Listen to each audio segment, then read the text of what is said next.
No Felicia tonight?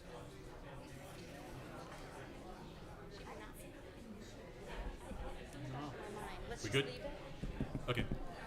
I'd like to go ahead and call the September 23rd, 2024 Peachtree City Planning Commission meeting to order. If all who are citizens of the United States would please rise and join me in pledging allegiance to the flag of our country.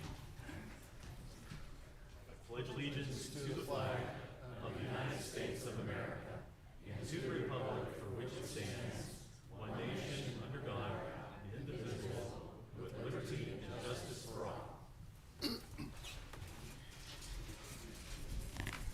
Okay, I'd like to welcome everyone this evening. We have a full house, as you all can see. There's some seats in the front if those who would not like to stand would like to sit.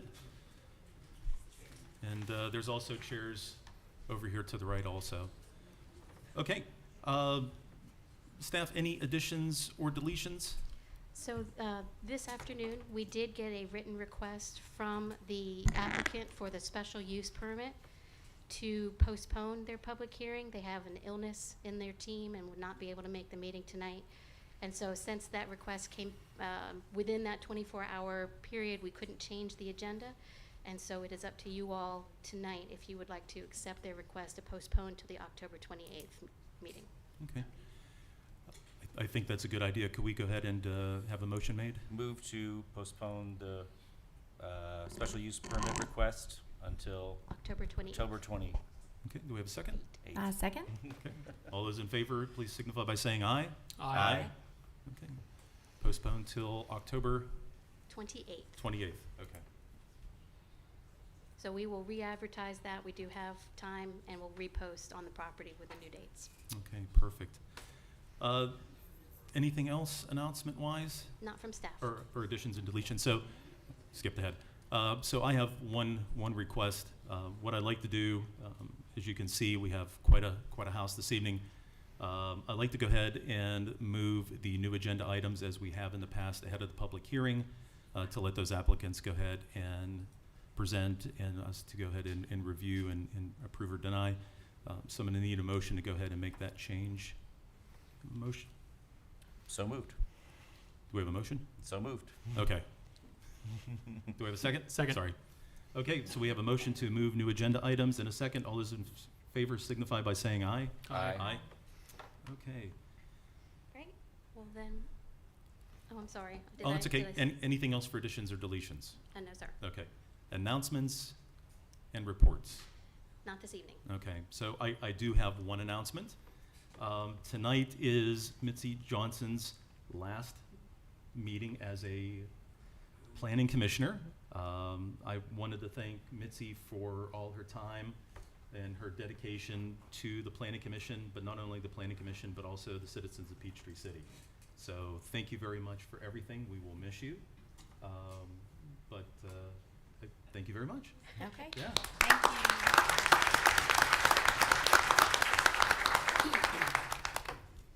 Okay. Let's see if there's anything else before we go forward. I think that's it. Minutes. Okay, minutes. So everyone's had an opportunity to review the minutes from our last meeting, September 9th. Any questions, additions, deletions from that? Okay. That's the case. I'd like to have a motion to approve the minutes as submitted. Motion to approve the September 9, 2024 minutes as submitted. Do we have a second? Second. Okay. Motion to approve is submitted in a second. All those in favor signify by saying aye. Aye. Okay, minutes approved as submitted. Again, we're going to move past the public hearing. Any old agenda items? I know No, there's sir. nothing on the list, but I'd like to ask. Okay, so new agenda items. Item 1, landscape plan, Gersheimer, sorry, expansion 305, and I'm going to pronounce that incorrectly, so NACO? thank you. NACO Way. Turn it over to staff.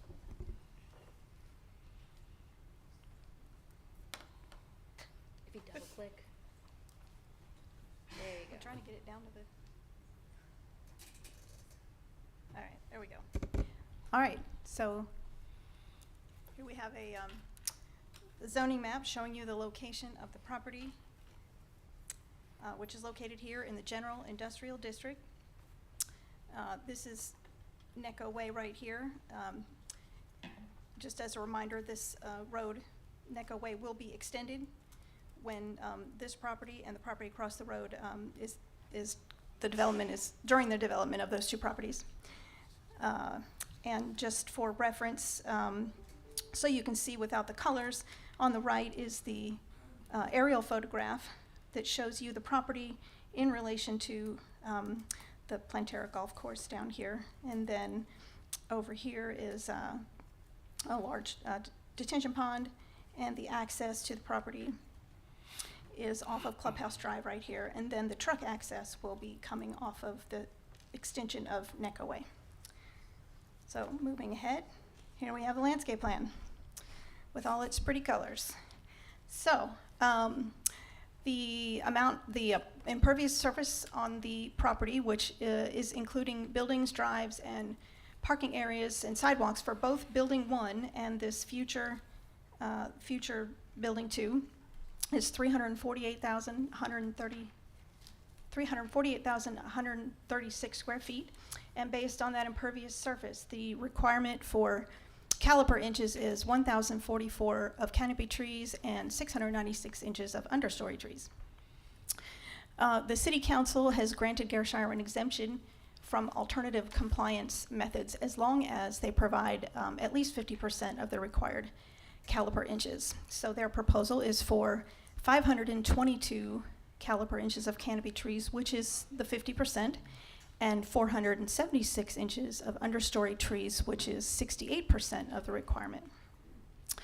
As a condition of the conceptual site plan approval, they were required to provide enhanced landscaping of evergreen plant material to supplement existing vegetation as needed to create a visual buffer to screen the truck court and the truck access drive. So this is your truck court in this area here, and then the truck access drive coming off of Necco Way to screen all of that area from the golf course to the south.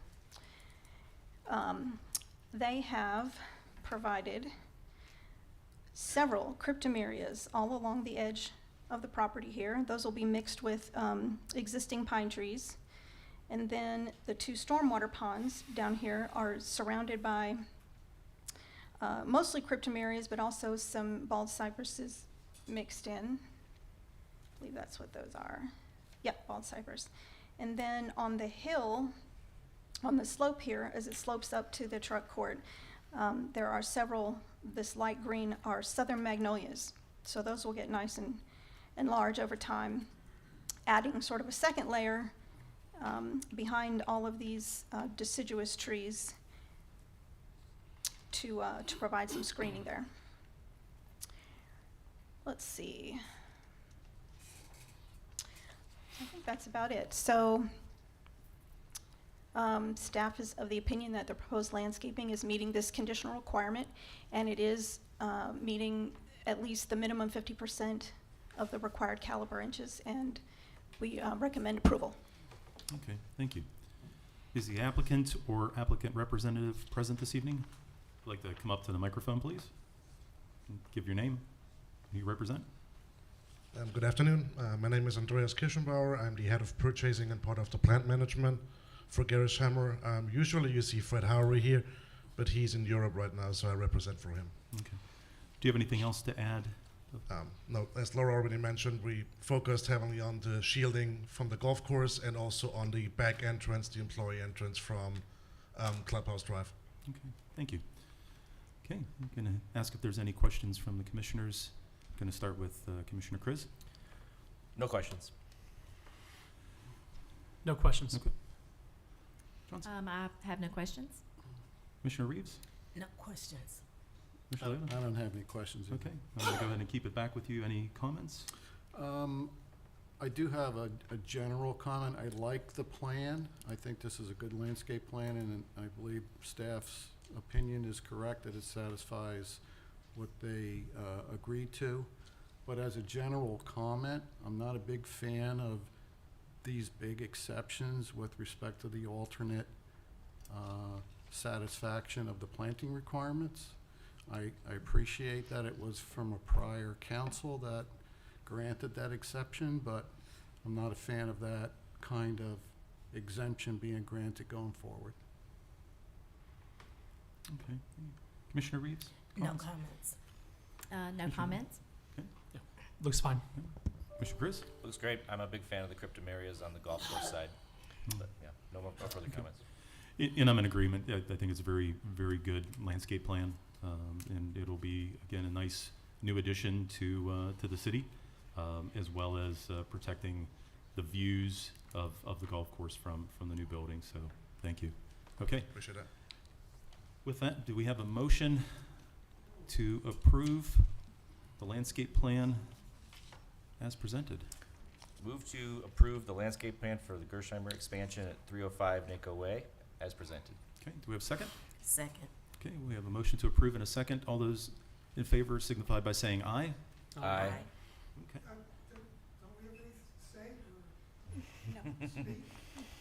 No. This is not a public hearing. It's not a public item. hearing for these items. Okay, it's approved. Thank you very much. Thank you. Okay, next item, landscape plan, Gerber Collision, 445 Highway 74 South. All right, here is the, again, the project is located on Highway 74 at 445, which is just south of the Rock, that little development with the Rock, and was it closed less traveled, I think.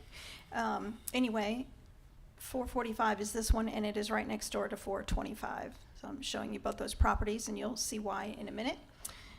Again, here's the aerial photograph, so you can get a sort of a better idea without the colors. This is that rock next door and that little chain right there, and then this is a warehouse here in the back. Again, general industrial. All right, moving on to the landscape plan. So the amount of impervious surface on the project site is 66,309 square feet, which requires a minimum of 198 caliper inches of canopy trees and 132 caliper inches of understory trees. There was a condition added during the final site plan review, so when we looked at the construction plans, we realized that there was going to be some extensive disturbance on the adjacent property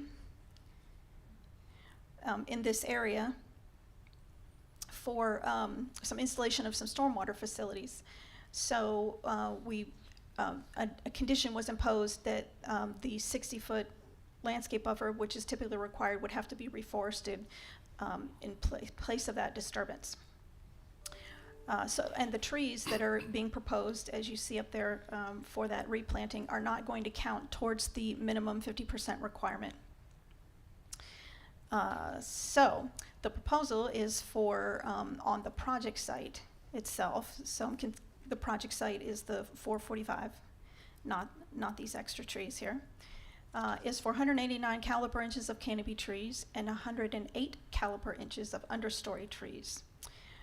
Which is well over 50, but not quite 100%. So they are asking to use the tree fund alternative compliance method, which is can be considered after all canopy and understory trees that can reasonably planted on the site are provided. It is the opinion of staff that this requirement has been met, and therefore we recommend approval. Okay, thank you. Is the applicant present?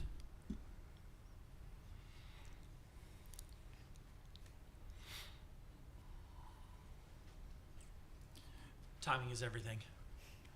Sure. Please give your name. My name is Warren Elwell. Do you have anything to add to staff's presentation? No, Laura does a great job, and she has laid it out pretty well. We did try to complete the whole site all the way around with some screening plants. There is some drainage issues on the bottom. That's why it's not some on the bottom there, but I don't really have any other comments to add.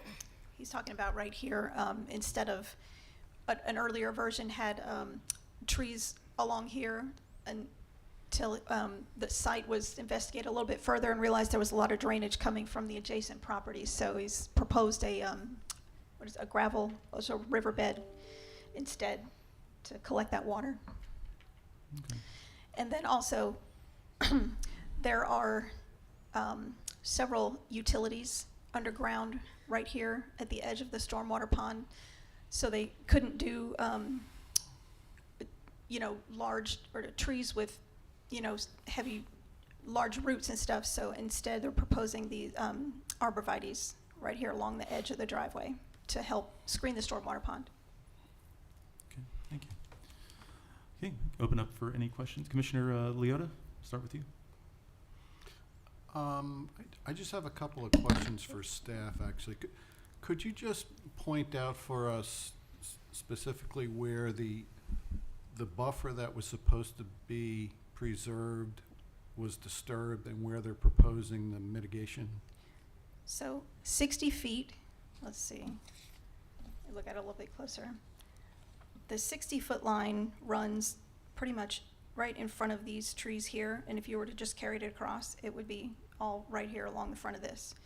So they've done extensive clearing and grading in this area to add this drainage, which carries water from the property to a pipe that goes underneath 74. And an easement was created here for that pipe. So they can't plant here in the easement area. They can add ground cover or grass in the easement, but not trees. So they're proposing to plant the remaining 30 feet. And this is also another easement through here, so they can't plant that either. Okay, so I guess the other question is, on the site of this plan, there's a tree save area. Was that area respected? Yes, yes, that's correct. That was not disturbed. Okay. Those are all my questions. Commissioner Reeves? I have no questions. That pretty much cleared up my concern, so I have no questions. Commissioner Johnson? No questions from me, thanks. Commissioner Hammer? No questions. Commissioner Cruz? No questions. Head back down to you. Any comments, Commissioner?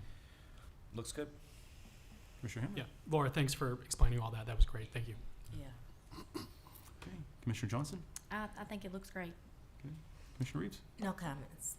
Commissioner Leota? Plan looks fine. Okay. Yeah, I don't have any questions or comments other than it looks very good. So thank you very much, Warren. Thank you, staff, for working together on that. Okay.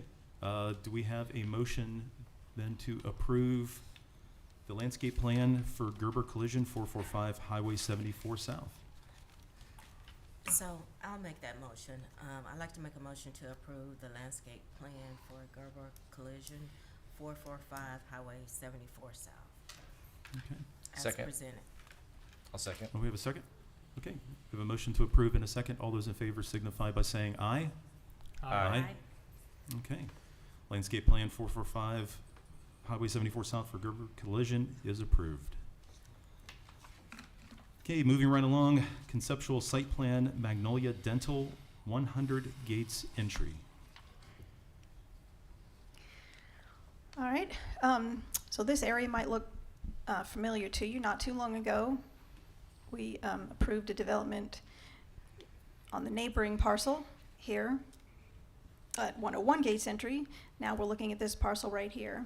And these two parcels are zoned office institutional, and they were rezoned when the property was annexed into the city in 2012.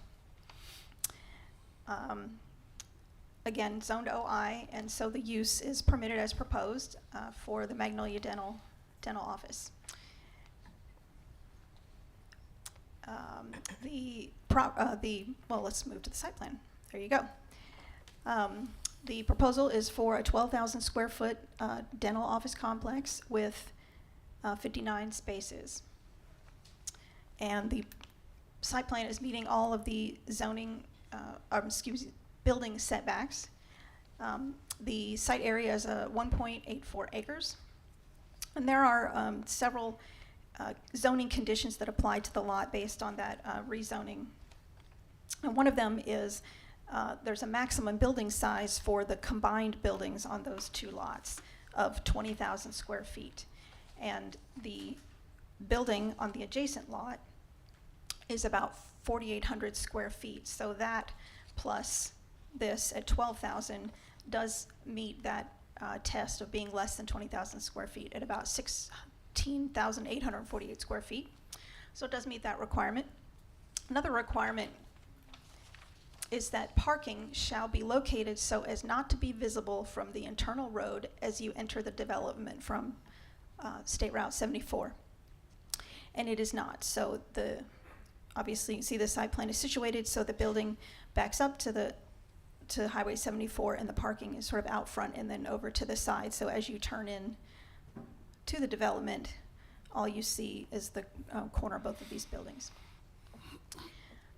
Then another one, not quite as important, storage. Dumpsters and any kind of loading and service area should not be located in any building setback, and they are not. I meant to label this. Sorry, this is their pad for their dumpster, and it is the building setback is only 10 feet right here, so it is well out of that, and it will also be required, as we'll see later on in the landscape plan down the road, that it'll have to be screened with some plant material as well. And then finally, there's some requirements for architecture regarding building materials and color selections shall be residential in character to complement the homes in the subdivision, and we'll assess that at a later time when we review the architectural concept.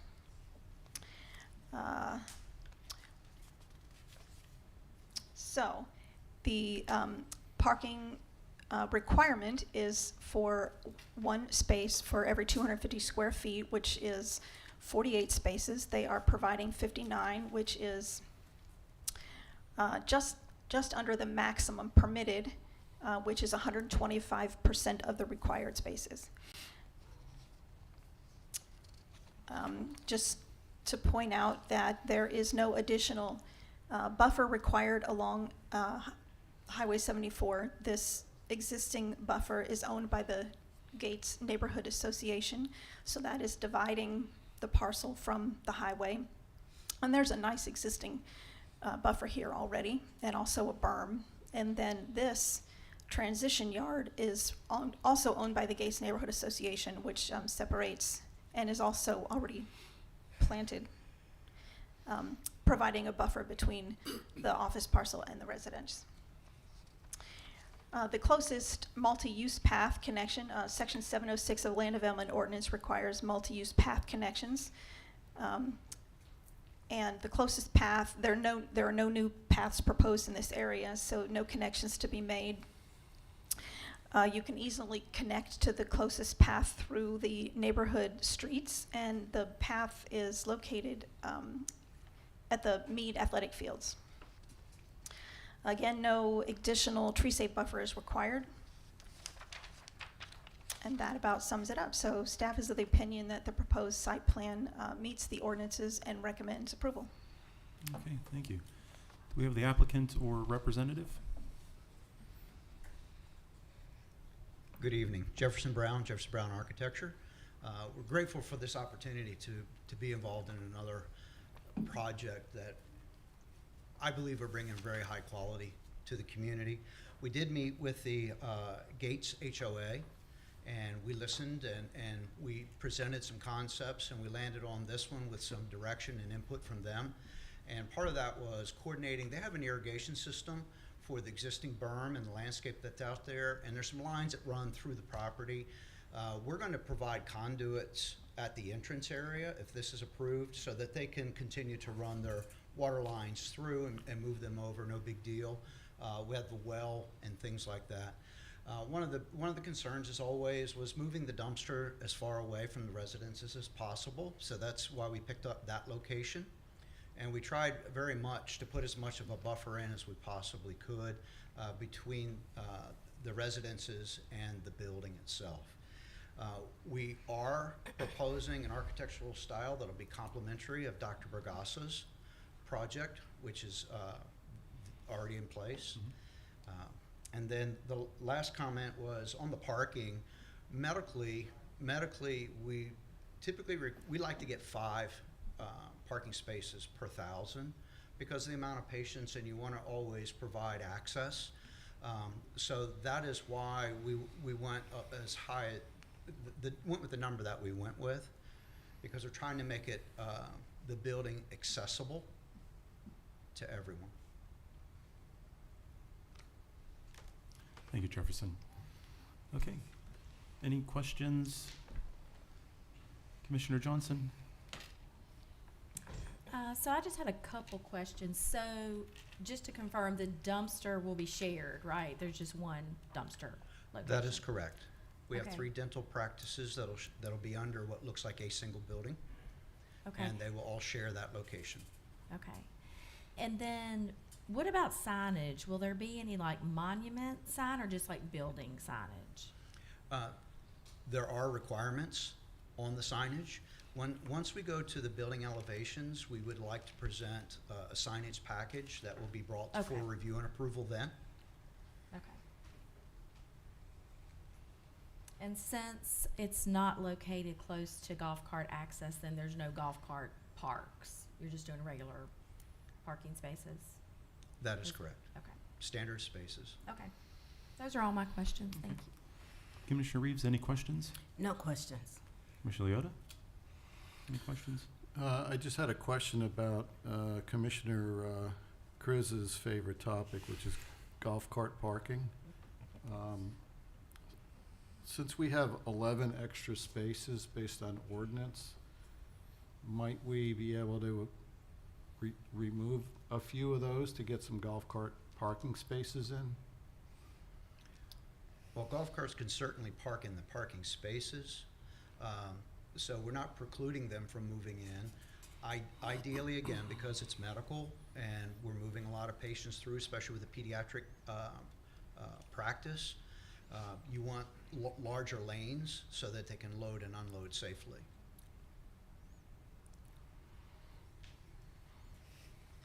No other questions.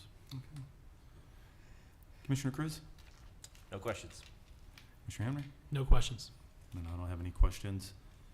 Commissioner Hamner, I'm going to go back to you for any comments. Sure. So Mr. Brown, just 2 comments for Yes, you sir. real quick.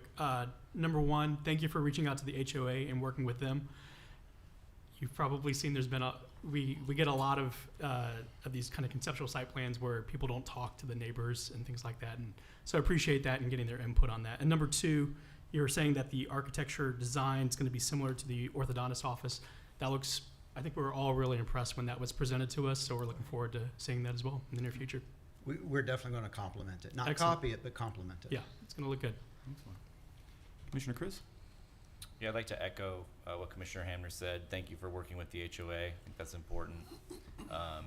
Also, wouldn't mind seeing a few golf cart spaces, but I know this is not a centrally located property for Peachtree City, so I understand not necessarily having them, but who knows in the future, right?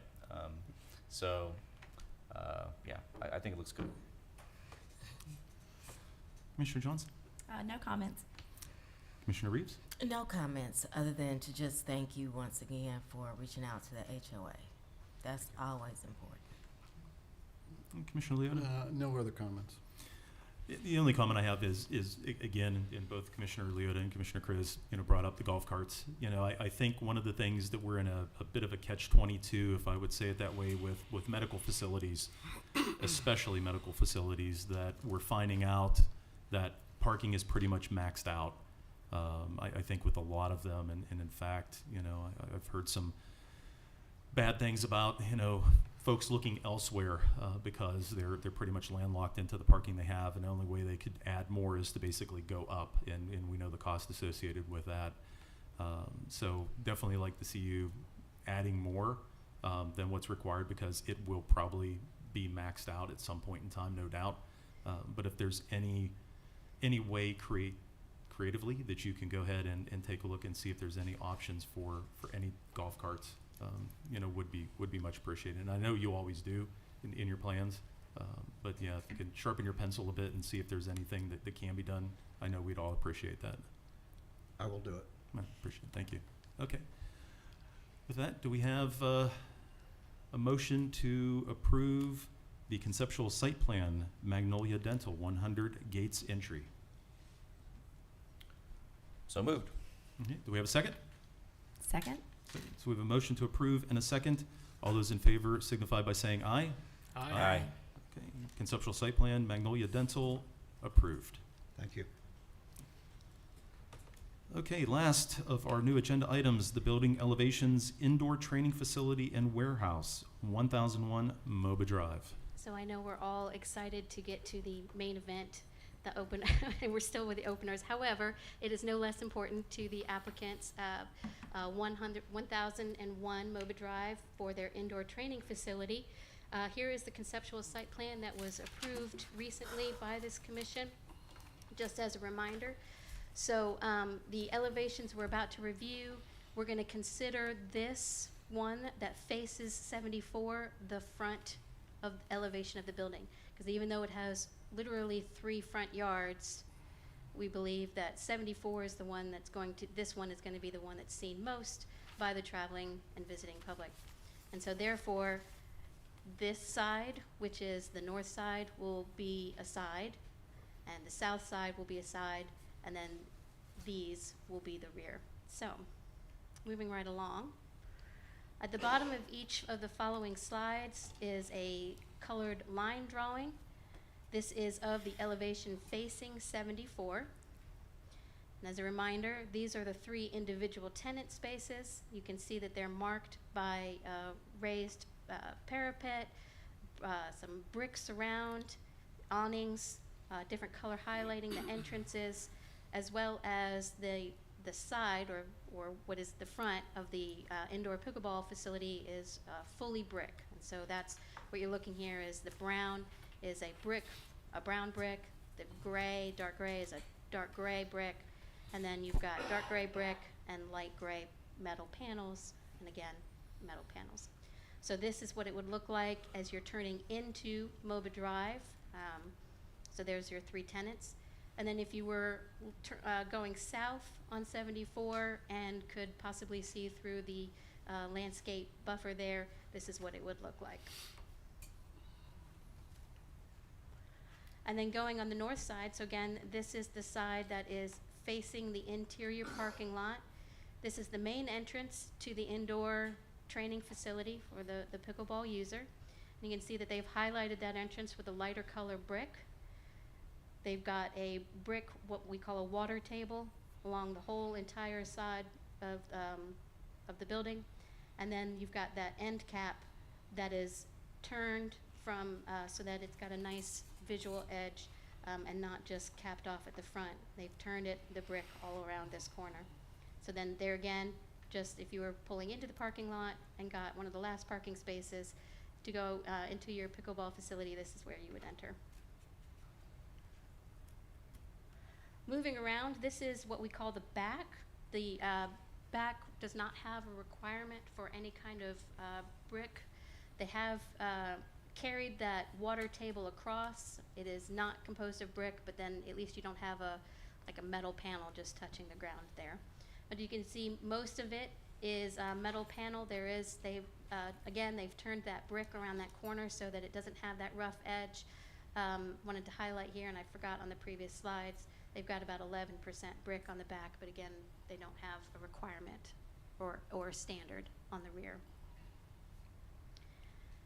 And then the final elevation, this is if you've turned off of 74 and you're driving into MOBA Drive, this is the elevation.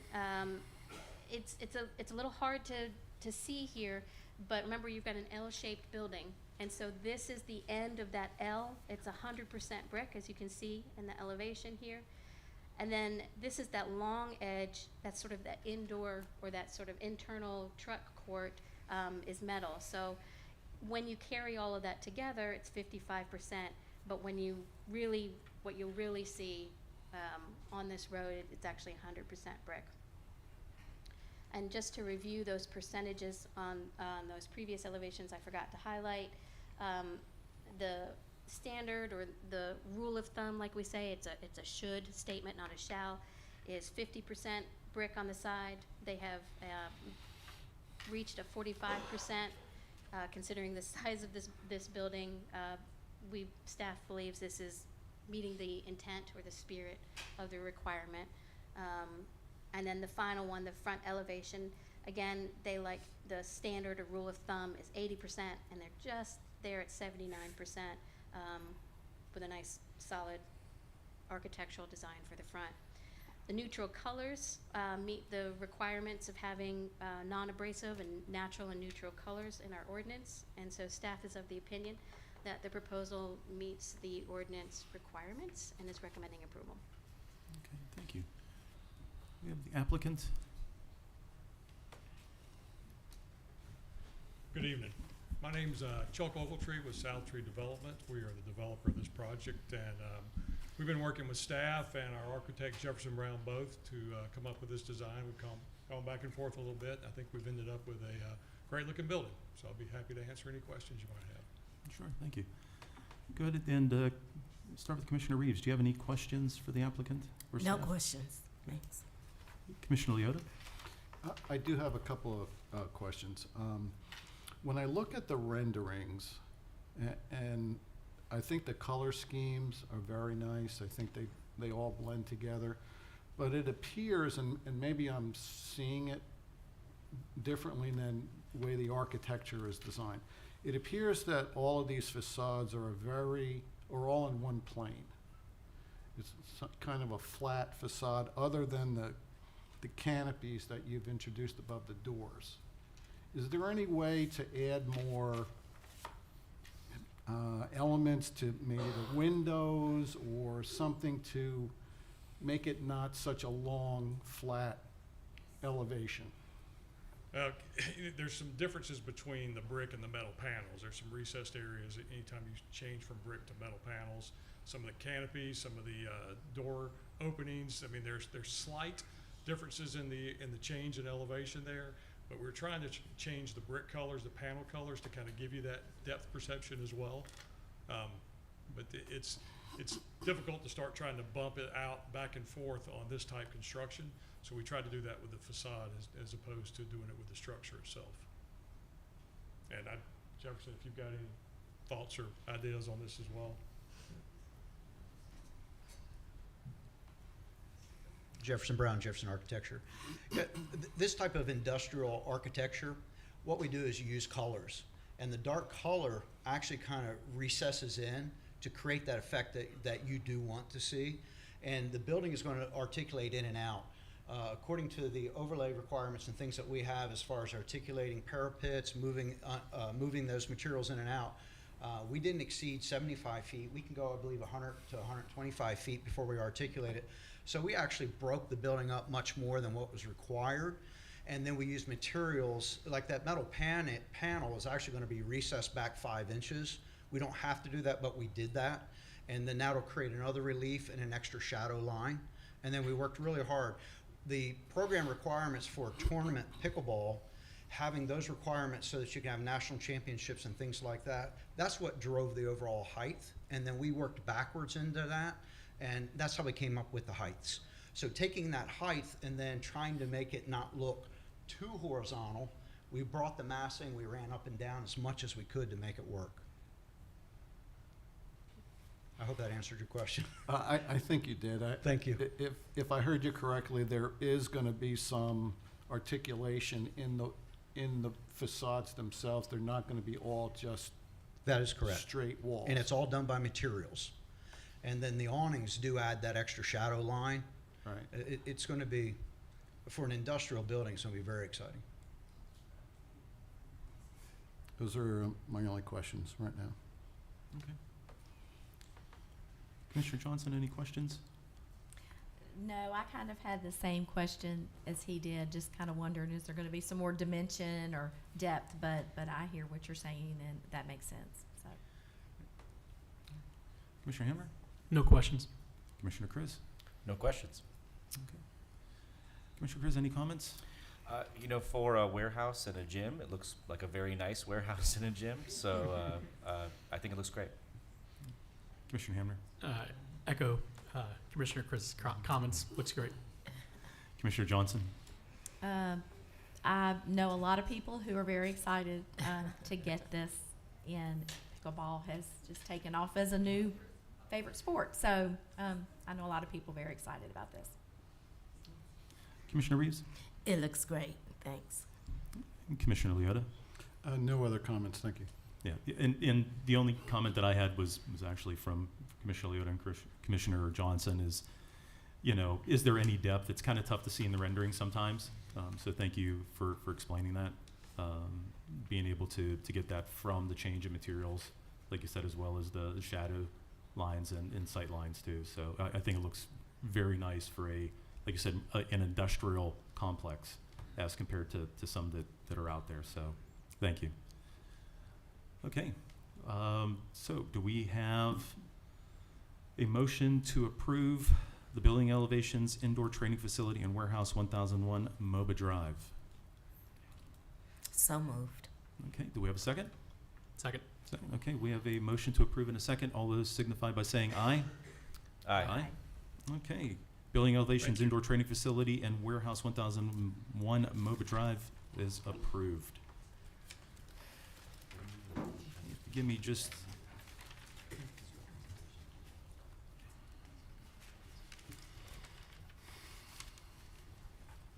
okay, we are going to move now into the public hearing. I'm going to go over the public hearing procedures. When the public hearing is opened, members of the Planning Commission will become hearers. No action on their part is in order until the chairperson declares the hearing complete. The chairperson will allow each side equal opportunity to the floor. Individual members of the public will be given up to 5 minutes to state their case. First, city staff will present the request and provide an assessment of compliance with city code. Next, those supporting the issue will be heard, and that does include the applicant. Then those opposing the issue will be heard. Prior to closing the public hearing input portion of the meeting, city staff and the public will be given the opportunity to ask questions of either or both sides of the issue. When the chairperson is assured that input is complete, the public hearing shall be ended and the Planning Commission may then debate the issue and render a decision. All speakers from the public are asked to follow these rules. Number 1, please come to the microphone and state your name and neighborhood prior to making the remarks. If you are not a resident of Peachtree City, I would ask that you please signify as such. You're still, of course, allowed to and permitted to talk. I just want to make sure that we have everything documented accordingly. Second, keep remarks under 5 minutes and please do not repeat others' comments. I am not a fan of timers. However, due to the number of people that we have this evening, we will be utilizing that. When your time of 5 minutes, if you go to 5 minutes, is up, please finish your thought so we can allow everyone who would like to speak this evening an opportunity to do so. And third, address all comments to the chairperson. Thank you. So I'm going to go ahead and turn it over to staff. Great, thank you.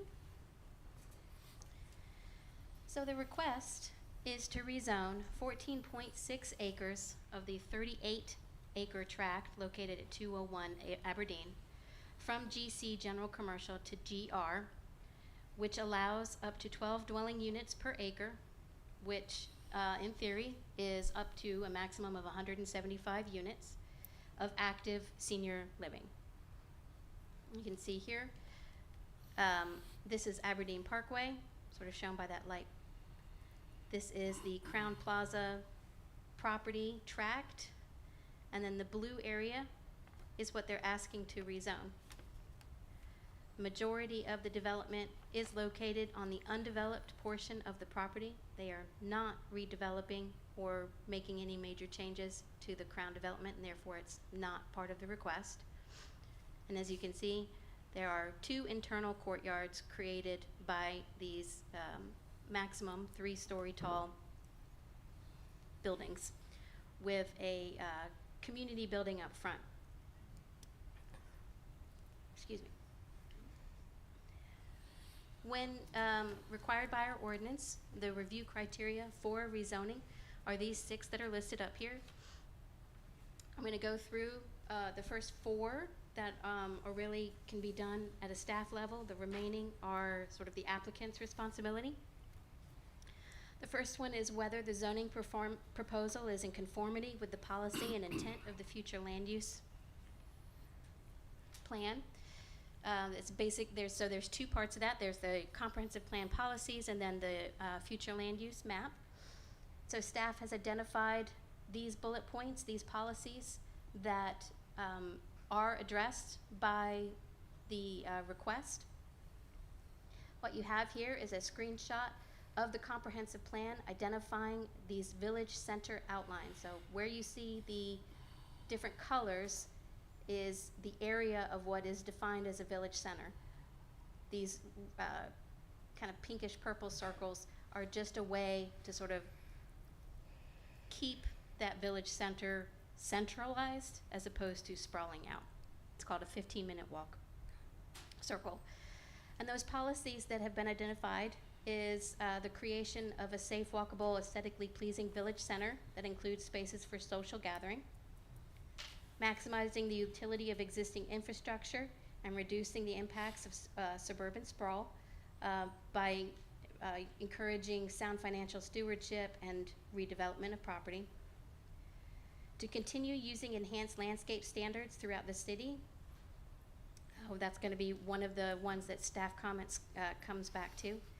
Promote the availability of senior living accommodations in order to keep up with changing demographics, and offset dense residential developments with green belts, parks, and civic plazas.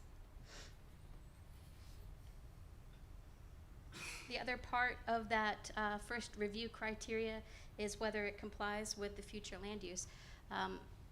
As a developed or mostly developed and planned community, it's unusual for a community to have a future land use that conforms so clearly or so closely to zoning like we do here in Peachtree City.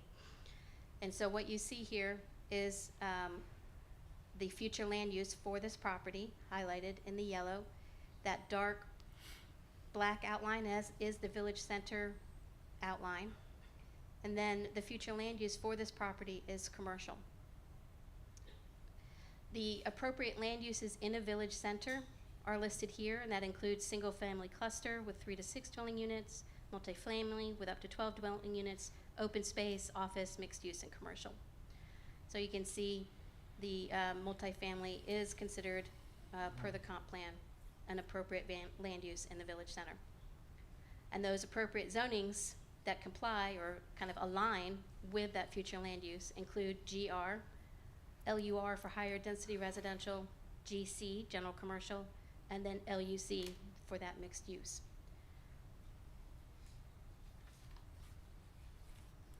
The next two criteria for review are whether, this is sort of the play nice criteria. Two is whether or not the request impacts the use or the ability for the surrounding properties to continue using their property, and vice versa, whether the surrounding properties would have a negative impact on the ability to use the property as proposed. And so that comes down to compatibility or compatible land uses. So the request is for GR, which is general residential. That is not the same thing as single family. So this is single family is an R zoning district. General residential are the GRs, which is what it's surrounded by. So GR is considered compatible with GR, which is what it's located next to. Staff is recommending a condition, as pointed out in your memo, to add a minimum 10-foot wide landscape buffer between this property request, even though if approved it would be GR against GR. That's not a standard on our ordinance, but we are suggesting to include that as a condition as part of meeting that comprehensive plan policy to provide an evergreen planting area. And then the other one is whether the GR is compatible with GC. It is if you can mitigate some of those negative or potentially negative impacts of GC on GR. And that includes things like noise, dumpster pickups, noise, light intrusion, et cetera. And so again, staff is trying to mitigate some of that with this recommended condition that the 10-foot landscape buffer also be provided along this property line next to the multi-use path in order to, again, provide that evergreen visual buffer. The reason we're not saying that it needs to be on this side is because They are sharing a drive, and it's a shared drive. There's no way to have a buffer in the middle of a driveway. So again, those are the review criteria and the applicant's request in order for them to come up and add any detail. Is the applicant present? Hello, everyone. My name is Connie Engel. I'm with Strata Communities, and I have a bunch of team members here that are with Seven Oaks, ACS Architects, Strive Senior Living. There's a bunch of us here. And I don't know if y'all have heard the expression that most people say they would rather die than give a speech. I never believed that until tonight, because I'm guessing that not all of you are here as prospects. But nonetheless, I'm glad that you're taking the time to listen to me, and we will listen to you. We came here about 1.5 years ago and had another site that we thought was a good site. And we listened to the neighbors, and we listened to y'all, and the decision was maybe not the right site. Good project. I got lots of great feedback from people, and we've been talking to Peachtree City residents for a couple years now, and but they said, maybe there's another spot that you can go to. So we actually got that suggestion, and we went over to the conference center and met Bob Patel, who's here with us tonight. And we started talking about, okay, so why can this site be a better site than the other one? And we realized, oh, it can. They have a restaurant. They have a bar. They have walking paths that we can put in. There are a lot of things that we can work together. So as Robin said, we're gonna literally grab hands and try to make this into a wonderful location. So what we've done is this is the same type of plan that we brought forward a while back, and that is everything faces inside. So everything faces the courtyard. And you can see, if I could point on it, and I'm sorry I don't have a pointer, but in the middle, Robin mentioned where the lodge is. Ooh, down at the entry. Perfect, thank you. If you go up the first courtyard to that middle building that kind of crosses over, that's another community building that's got fitness center. It's got actually offices that people can use if you live there and you want to have an office outside of your home. We're gonna actually have that available for residents. So, why do we want to do this? Well, we want to do this because our population is aging. And there's not one solution that fits every person. But as an aging person, I know kind of what I would like to live in. And what we've tried to design here is something, and you'll notice most of us on the team have a lot of gray hair. And that's because we're prospects. But anyway, that's what we're trying to build, is something that would be fun. Something that there'll be walking trails around the outside. There will be pickleball.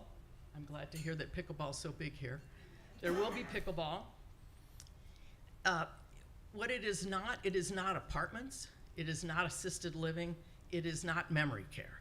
It is for people that are maybe divorced, living alone, retired, and they want to get out of their big houses.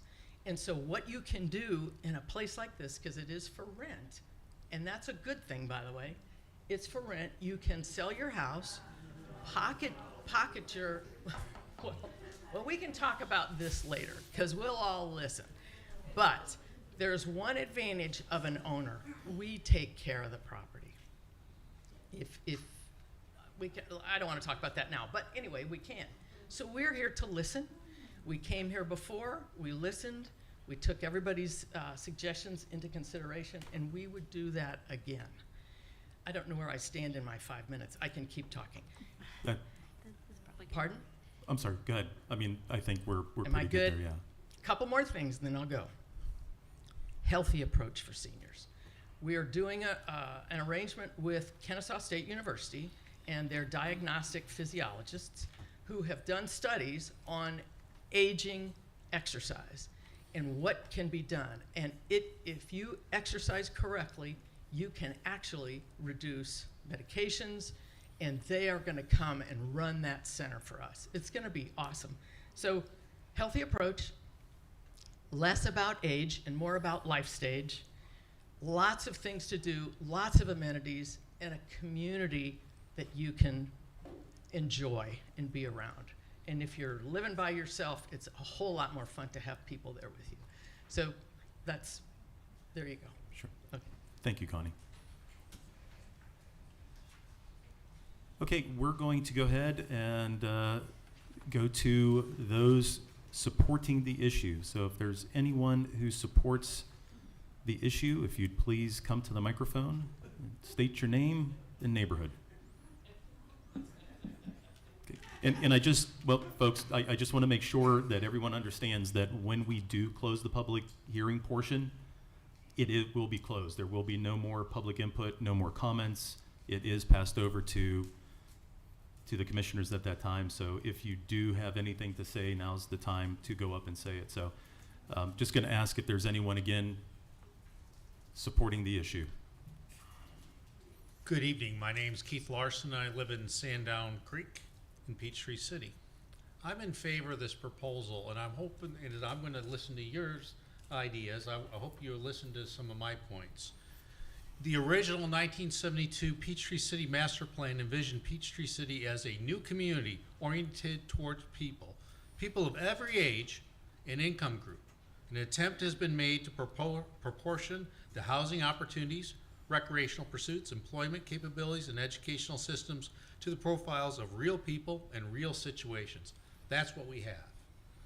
Generally, it is the intent to provide within Peachtree City a variety of housing types within a pricing and rental range that responds to market demands and preferences. This is not about Section 8 housing, folks. Shelter types will vary from single-family real estate development to apartments, townhouses, and condominiums. That original vision has been echoed in all subsequent comprehensive plans of our city. This 1972 plan envisioned this village centers with shopping, recreation, activities. We have come to appreciate significant ways in our way of life and quality of life, why we moved here, and why we want to stay here, even if our original home is no longer suitable to our needs as we age. We need additional housing alternatives for our growing senior population. I'm now a senior citizen, retiring this year, okay?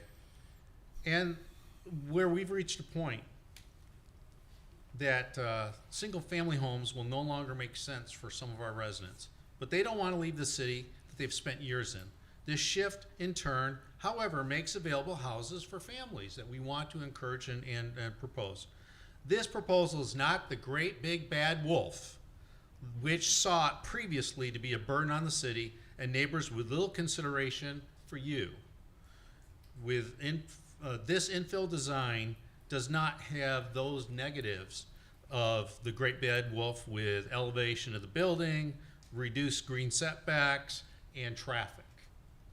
This proposal makes sense. It's in the Aberdeen Village Center between two hotels and commercial offices.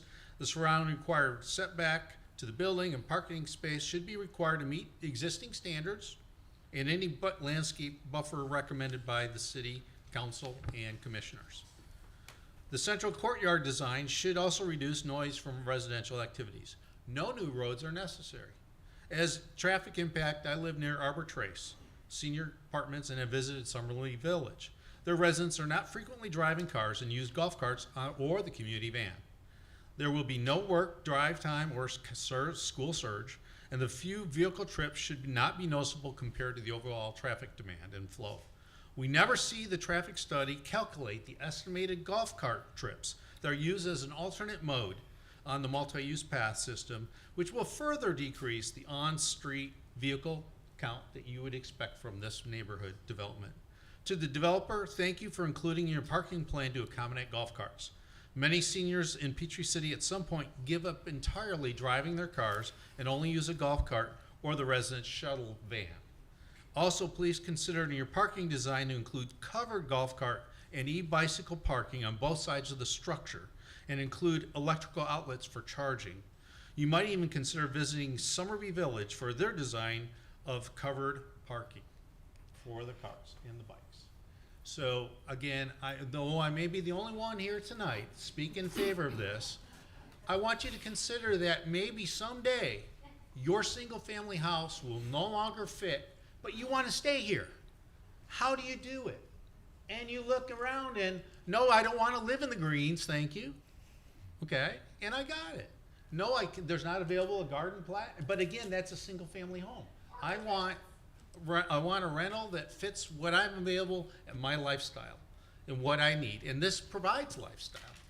Okay, and a lot of great benefits to our community, and all of those seniors are still staying in our community, and they're expending their expendable dollars, disposable dollars, at our restaurants, and also providing inputs in community volunteer service. So consider them. Thank you for your time. Thank you, Mr. Larson. Do we have anyone else? I'm sorry. Do we have anyone else in favor? I'll be brief. You can put up a minute. My name's Jeremy Ragsdale. I grew up on Ebenezer Church Road. I live on the snobby side of I-20 now, but I'm with a company called Thrive Senior Living, and so we're a part of the project team here with this. And just a couple of quick thoughts. We've developed and owned and operated about 47 of these type communities throughout the Southeast, and it's going to be really special for us to do one kind of this close to home. My parents still live on Ebenezer Church Road. I wouldn't doubt if they would be a potential resident here after we get this thing finished. And as you think about this, I understand kind of hearing some of the chatter going on. This might not be something that's attractive to you as an alternative to where you live right now, or something that you think is you'd be a customer for in the future. But there are a lot of people who want the flexibility of rental without the long-term commitment of ownership. They want professional management where we're held accountable by the city for upkeep and maintenance, the way the place looks.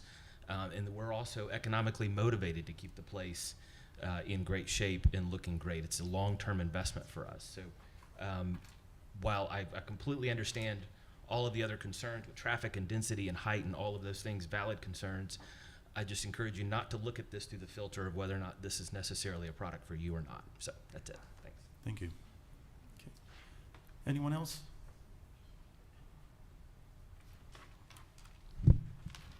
Good evening. My name is Bob Patel. I represent the ownership team at the Crown Plaza. Let me start off by saying, and I've read this in the local paper and everything. First of all, the Crown Plaza is not in receivership. It's not going anywhere. It's staying right where it is, okay? We've owned that property since 2015. When the Great Wolf Lodge was turned down, we purchased it and converted it to Crown Plaza. We also have the Hilton Garden Inn in our portfolio, and we're also building the Residence Inn. So we have a long-term investment plan in Peachtree City, and we are fully invested in Peachtree City, okay? So we are gonna be here long-term. I do live in Tyrone. I used to live in Peachtree City, but I just moved downsized to Tyrone. And I think that kind of concept does fit in to what the developers are planning on doing. For people like me that want to downsize down the line, I would love to move down. I could be one of the tenants in this facility. From the Crown Plaza side, okay, our goal, we've talked to Connie, I've talked to her for a while now. Our goal is to have some kind of synergy. So with this development, we will also use some of the funds to add a walking trail, maybe an outdoor park, and that's something that would go through the whole process of approval and everything. Outdoor seating area, their residents could use our swimming pool, our dining facility. Obviously, when they have family coming in, it helps the hotel out with the guests staying in the property. Overall, there's a lot of synergy that we have in common that could help develop that. Currently, that portion of the land is a tennis court, a volleyball court, and a basketball court is not utilized. The usage over time has basically come down to zero. And I think this is a great opportunity to develop, bring in additional tax revenue from the property. And it was a win-win for Peachtree City, Crown Plaza, Connie's team, everybody involved. Thank you. Thank you, Mr. Patel. Anyone else would like to speak supporting the issue? Okay. We're going to have those then who would oppose the issue. Again, if you would please come up to the microphone, state your name and the neighborhood if you live in Peachtree City.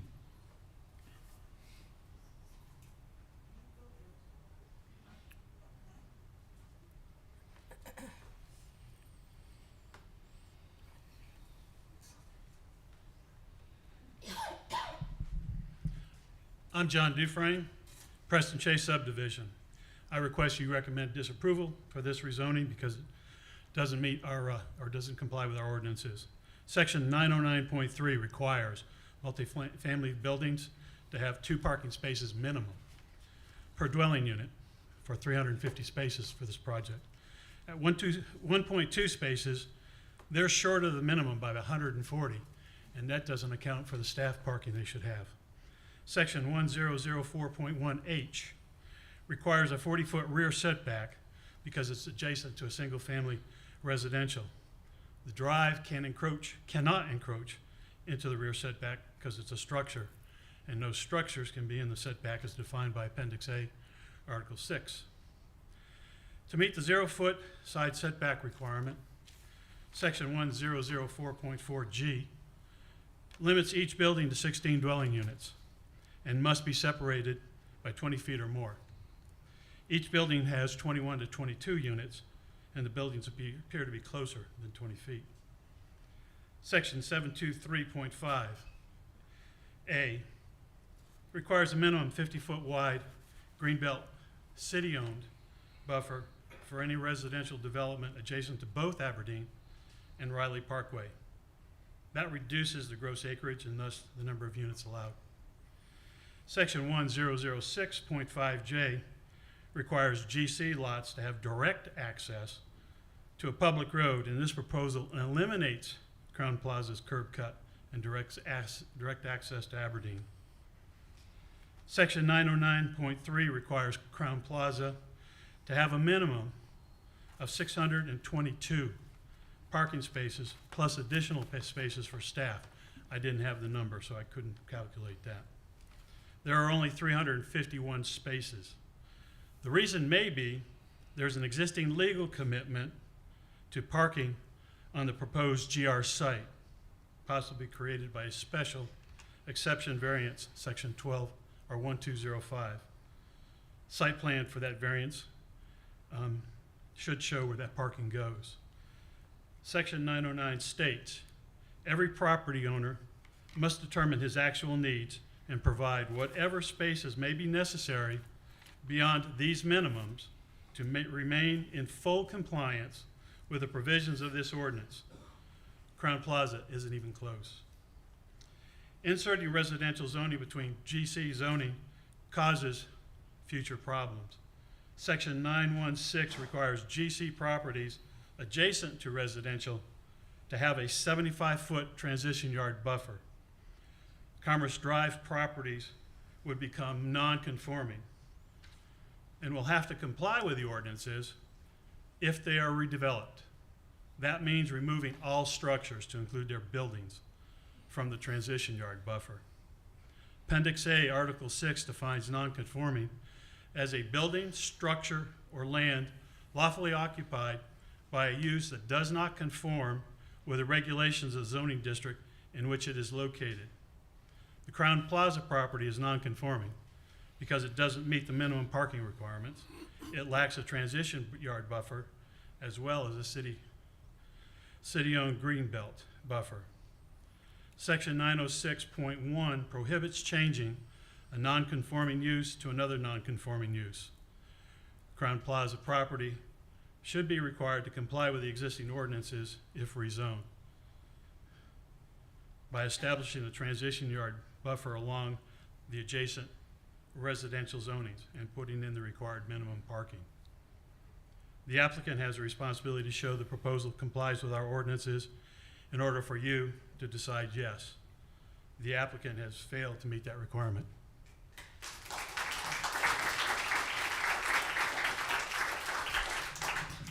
Okay. Claudia Eisenberg, I live in Peachtree City, 203 Riviera Court.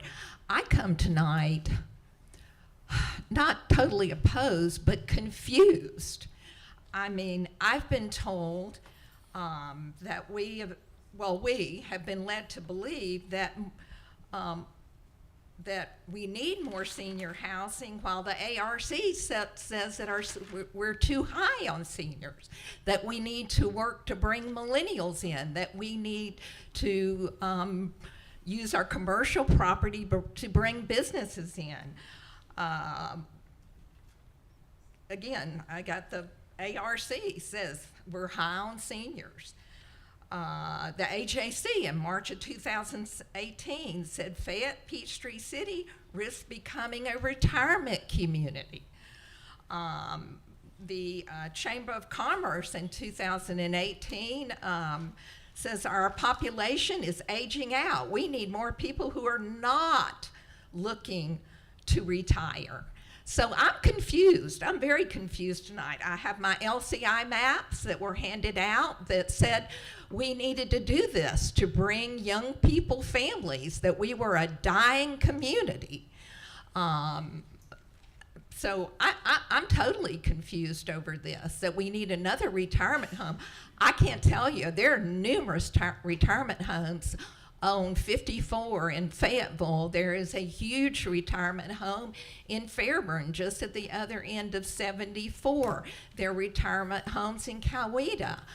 We have Serenby, we have Arbor Terrace, but are we taking commercial property and making it residential? I don't know what we're doing. Will that impact our schools? Will we see lower enrollment by building more retirement homes? Tonight, I am totally confused, but I would like to say this: availability bias. We often overemphasize the value of the information we have and lessen the value of the importance of gathering information we do not have. And I think tonight we don't have enough information. Thank you. What I should say is we have conflicting information.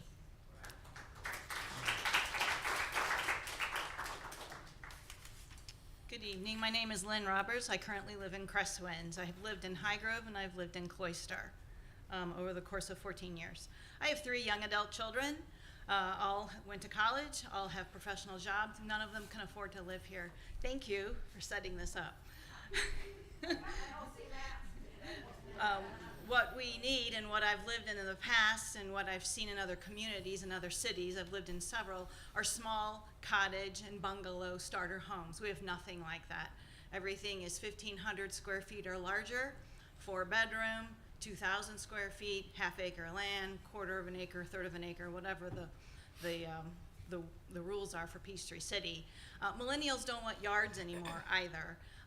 So if we're going to use this property for building, maybe we should consider lower cost, not low income, but low cost, smaller starter homes that could be any age.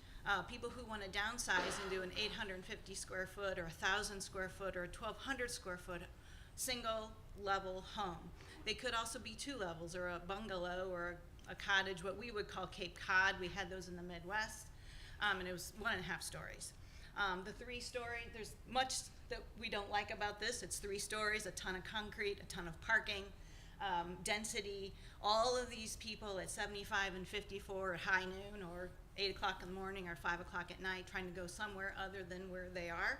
So it's just more confusion, more density, more population in the wrong corner, and more traffic.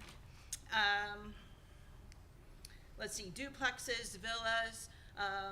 Like I said, millennials don't want large yards anymore. They don't want to mow. They don't want to do the things that we all thought we wanted to do. Now why did we waste our time? So duplexes, townhouses, it could be a mixed use thing. It could be a beautiful, cute community that's nestled into that as opposed to eradicating everything and putting up concrete and 3 stories, which I don't think anyone wants to see. This also gives the millennials, and I hate to categorize, but people entry into the housing market that they cannot get into. houses are being bought up by private equity, which you may have been hearing in the news, and they cannot, that they're renting, and this is more rental, which we don't want. We want people invested into this community who own their property, and maybe they have children that go to school, or maybe they move on and get into the rest of of Peachtree City. Other places that we could put this, down on Rockaway, there's plenty of space down there. Windmead is quite sad. I currently live in Crestwinds, and I haven't really been in that neighborhood much, but it's seen better days, and maybe that could be cleaned up. I think it's a great deal of neglected rentals, and that might be something to look at, and it's on the west side of the city. And I think that's it. Thank you very much. Thank you.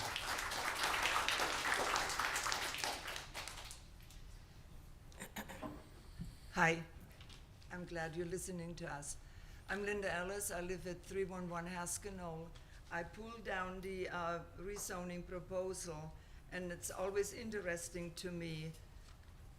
How do you know we actually, you think we need senior living, senior quarters? No, we don't.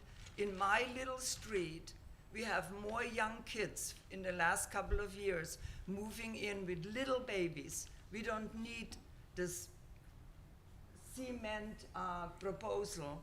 It all sounds super nice, all the bells and whistles, but don't put it in Aberdeen Parkway. That is a totally serene drive when you're driving through there. We don't need the cement complex there. And then one other thing, it always gets me when you're saying the most obvious alignment is provided additional housing options for Peachtree City aging population. No, I don't think so. One other one, you never,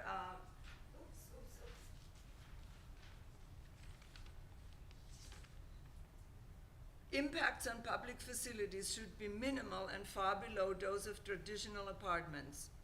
I always find these comments comical. How do you know? We have a population of seniors there, and EMS is not going to be impacted on that, or the police. Anyways, we do not want this beautiful area destroyed by this senior complex. Take it and put it somewhere else where you don't need to pull down trees and destroy that area. Thank you.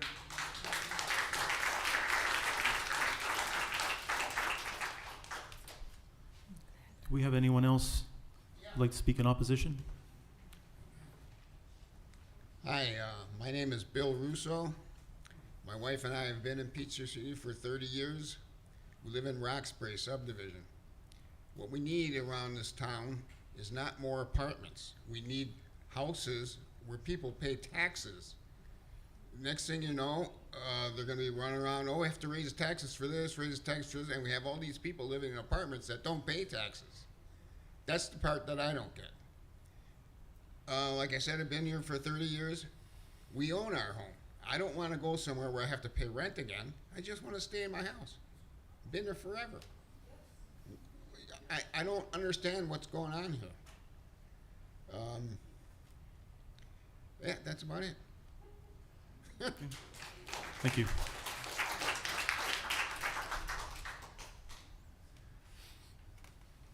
Hi, I'm Judy Bracken. I live in the Coventry community, which is real close. We're original owners of this house we're in. We've been there we've owned it for 39 years. We lived in Southern Shore for a while. I have a concern that we don't have a lot of information on this. I think there's probably more to the story. I look at the rendering, it doesn't look like a senior apartment complex. It's 3 stories. I see a lot of stairs. That's probably fire hazard reasons. But I don't see a senior community when I look at this. I look at the fact that Aberdeen to 74 doesn't even have a traffic light. We're going to be adding a lot of traffic in that area. And I appreciate all the work John did on his homework on this, but I think we are not seeing maybe a senior complex, but maybe just an apartment complex. What denotes senior here? Are they going to restrict the rentals? or will they allow younger rentals? What will happen?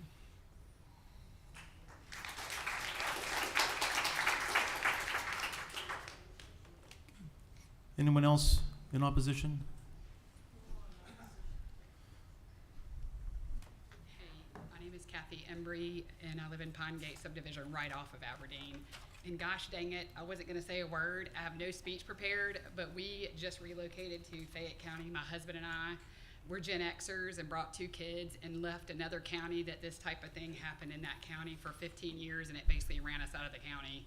So we picked Aberdeen and old Peachtree City Pine Gate because of the beauty, the trees. We love our neighborhood. It's a lot of older people. We love that. Younger people are moving in. And I just hate to see it. I mean, gosh, we just moved here and I'm looking at an apartment complex, old, young. I don't want any of it there. Thank you.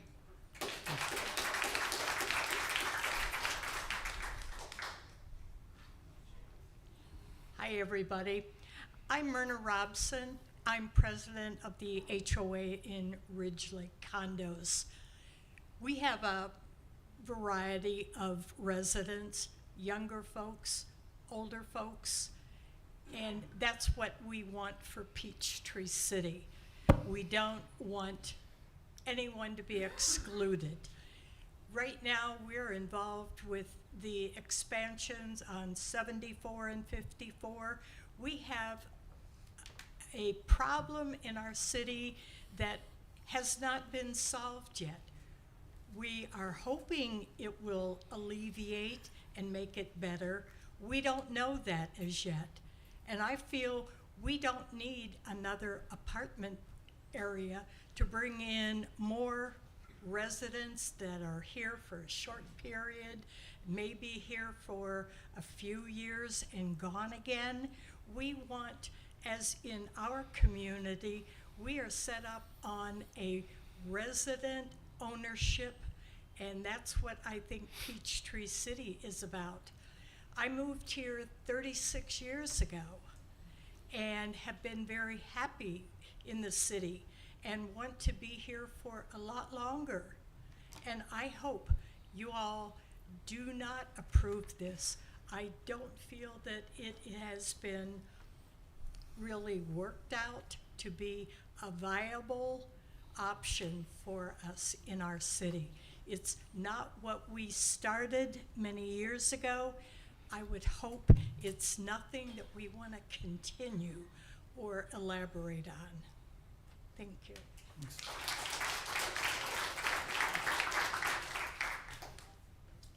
Good evening. My name is Bill Hewitt. I live at 204 Preston Circle in the Preston Chase subdivision. I'm an old guy. My wife's, thank God for small favors, is still with me, and we are primarily one of those golf cart users. Our driving days have become quite a bit limited. If anybody in this room has been across the highway bridge lately, or try to drive those paths over in our neighborhood, you'll find out pretty quick that if you're not one of them young people that can move pretty fast, you're in serious trouble. We spend a lot of time on the side of the path letting those younger folks go by. Now, I don't have any problem with that. I was one of them guys. I had my cars, and whatever. But the other side of this thing is practically we can't deal with 350 or 175 golf carts. I mean, you can talk about who's going to live there or not live there. You put 175 golf carts plus 175 cars, but 175 golf carts in our neighborhoods, for all of us. We're not Preston Chase isn't the only one, but I don't know where y'all have looked at the paths and the traffic that's over there. When everybody's out of school in the summertime, I don't know. Well, the danger exists over there on the cart paths. The other thing, I have not heard one person speak of how we're going to get that car traffic off of Aberdeen out on the 74. Now, right now, because we have never solved, thank God for the lady that said the problem with the intersection, we haven't solved our main problem, 5474. This deal that Georgia DOT is going through, good luck with that, Charlie Brown. It's a Band-Aid, it's not a fix.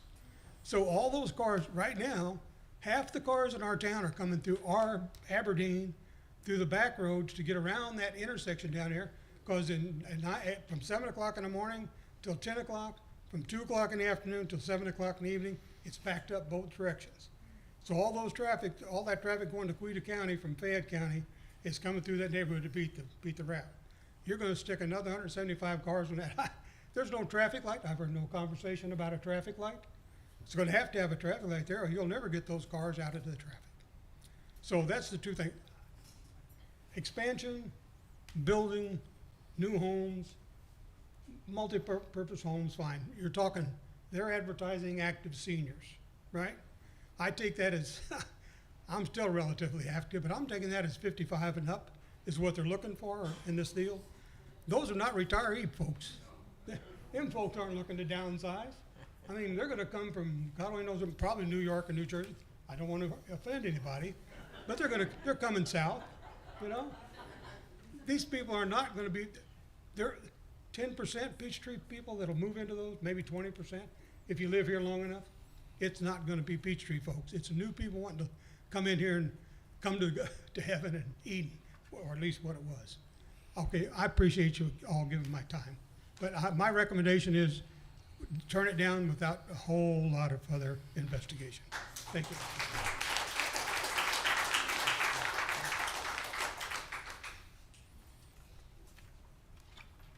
I am Harriet Batson, and I've lived in Peachtree City since 1989.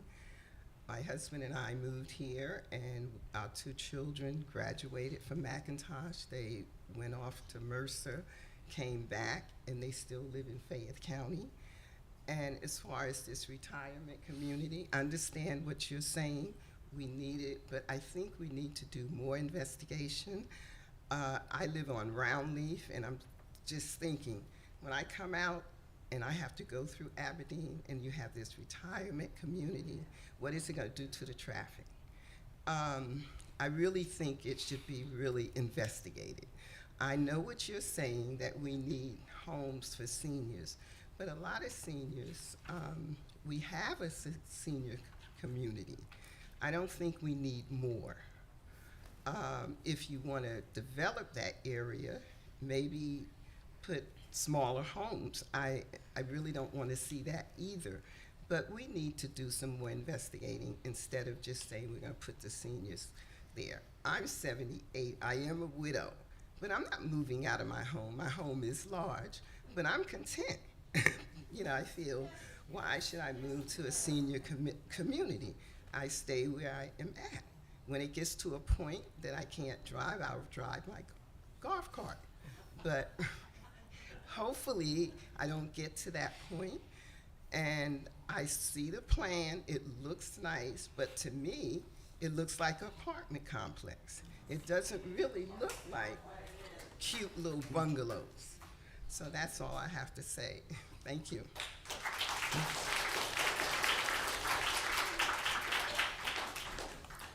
Anyone else, please?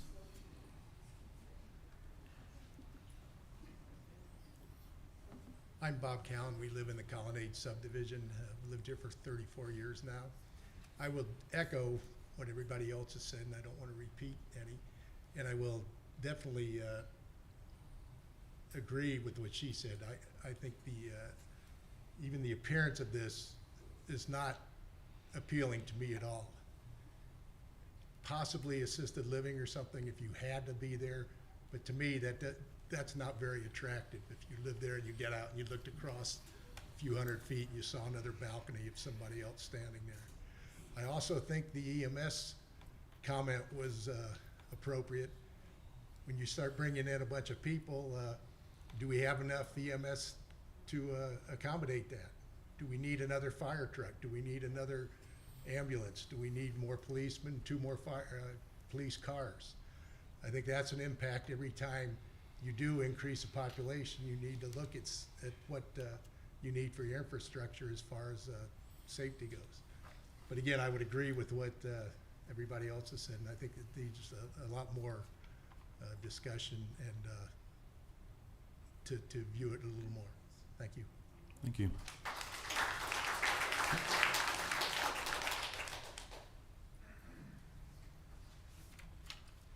My name is Jake Jackson. I live in Aberdeen on Gulfview Drive there.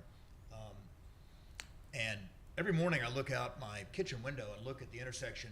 Gulfview comes down like this and Pine Mound comes up. and cars are blowing through that intersection. Traffic runs down that way.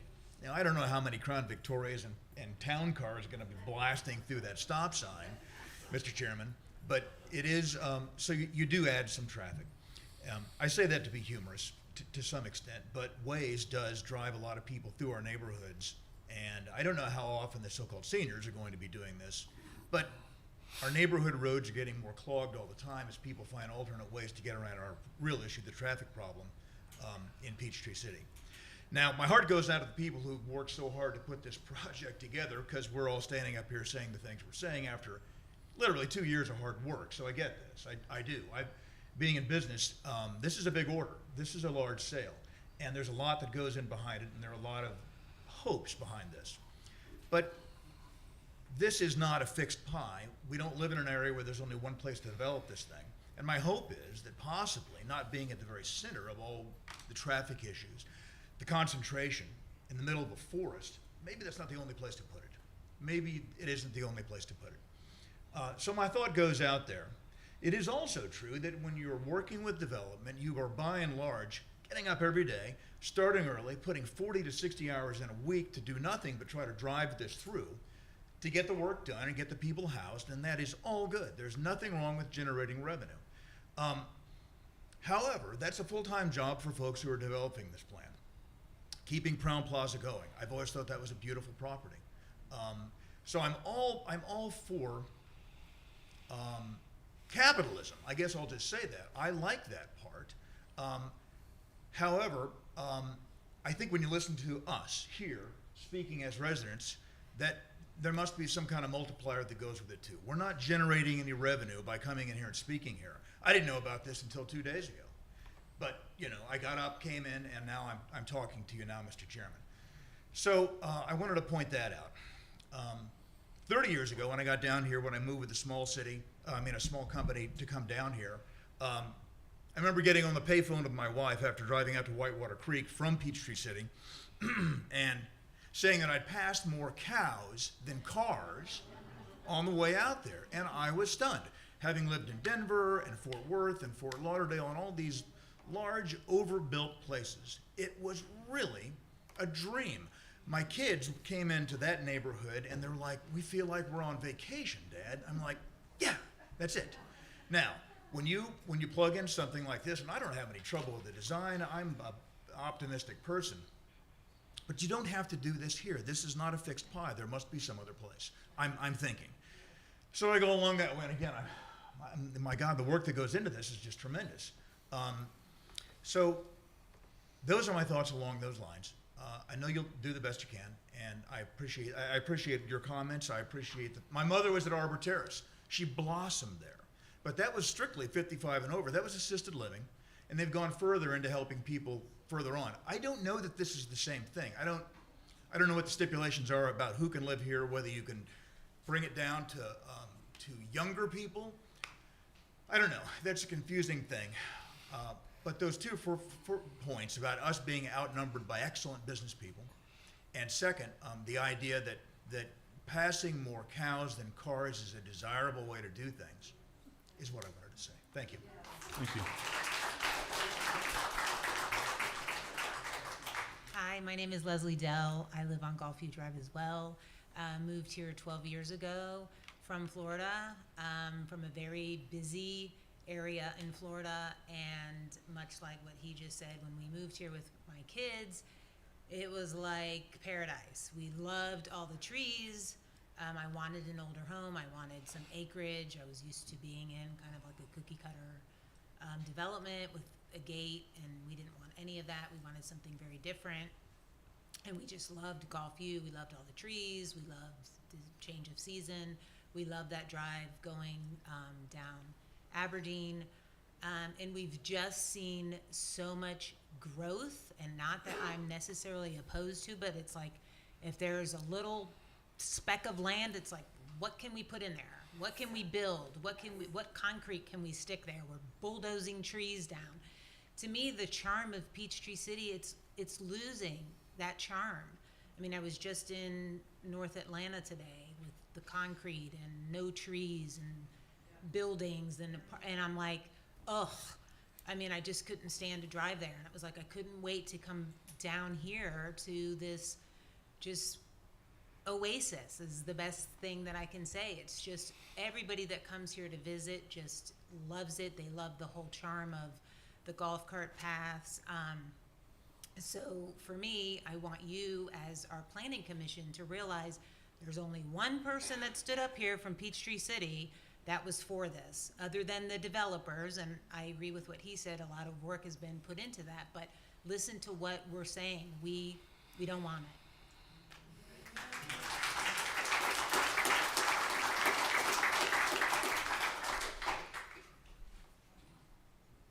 Hello, I'm Ryan Emmons. I live in the Coventry with Judy and my friend over there. Anyways, I've lived here 3 years. My wife is a lifelong resident. We're not far from here. I traverse that area all the time with the golf cart and by car. It's a beautiful section to drive, especially by golf cart. I've lived here only 3 years, and I've seen a ton of trees taken down, especially going south on 74. This is such a scenic city, but it is quickly disappearing. And this is going to be another project that takes some of that beauty away. Judy already mentioned the issue with that intersection at Aberdeen and 74. That's a tough intersection to navigate anyway. That's going to redirect some of the traffic up Wisdom Road, I believe, past my children's school, complicating that area a lot more than it already is. One of the appeals of Aberdeen Parkway and many of the other ones is you can drive down that and completely forget that you're even in a residential area. It's beautiful. Stop tearing down the trees. I am not rehearsed, I do care. I wanted to bring those points up, and I think that's all that I have tonight. Thank you for listening to me. Thank you. Okay, do we have anyone else who would like to come up and speak in opposition? Can allow some time if there's any. Oh. I wasn't looking to the right. I apologize.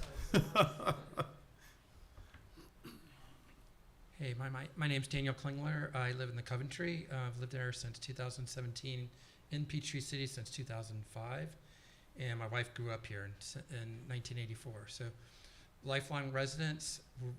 We're very concerned about this. I was surprised to hear about it.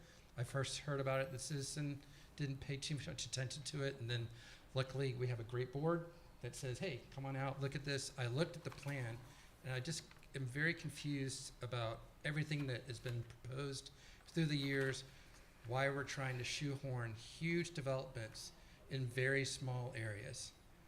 High density housing is not the place for here. This is a family community. The density of just golf carts would be insane. One of the things that's nice about the Coventry is it has an inner circle and an outer circle path that circles all around. We can trust that our daughter can go and run and do all those things with that. You bring residents in here that we do not know, that will not be coming from Peachtree City, that will be coming from outside, the safety of our children, the safety of the children at the schools nearby. I'm just very concerned. It just seems like, why here? That's a big development, just like, okay, let's squeeze it into this little bit of park. When I first heard about it, I thought the whole site was going to be developed. Like, okay, Crown Plaza is giving it up. They're gonna spread everything out. And then I was astonished when I saw the plan of what we're doing here. I'm very concerned about it. I appreciate what you do. You're volunteers for this, and appreciate the Planning Commission doing this. But it's just, please listen to us, ask the right questions. Don't even know what the one part is in the buffer area, what that's being done. Those questions aren't being asked. We talk about 175 units, but we're not talking about the number of people that they're expecting. We have 1-bedroom units and 2-bedroom units. That could be up to 4 people, I would say, each unit. So I'm not sure what that's all about. So we're not talking about the actual people. We're talking about units. We need to talk about the amount of density that's coming in. So please ask those questions, and thank you very much for coming. Thank you. Thank you. Anyone else like to speak in opposition?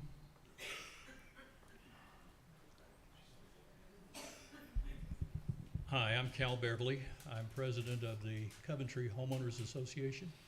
So I am speaking as a private citizen representing that homeowners association, but I've been covering this county since 1977. I used to attend meetings in the city hall that preceded this one. I've been here a long time.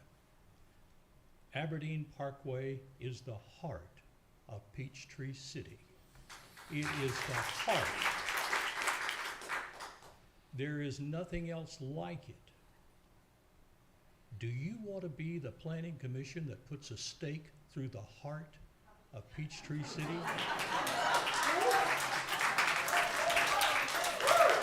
Okay, folks, let's.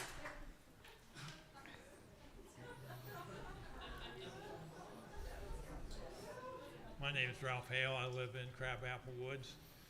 I don't see the reason for changing zoning. It's already zoned the way it should be. As been brought up, traffic is a main concern.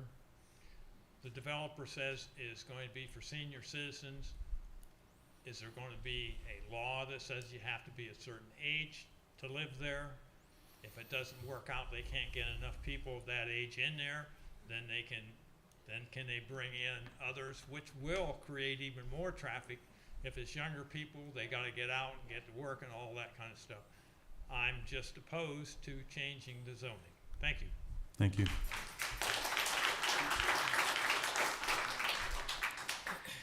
Okay, anyone else?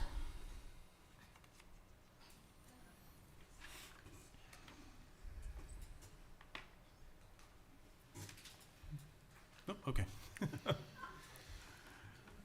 Okay, before I close the public portion, input portion, just want to make sure any other people would like to comment or any questions, because again, once we close the public input, it is closed for the rest of the public hearing. You can ask a question of staff, you can ask a question of the developer. Yes, that is part of the public input portion.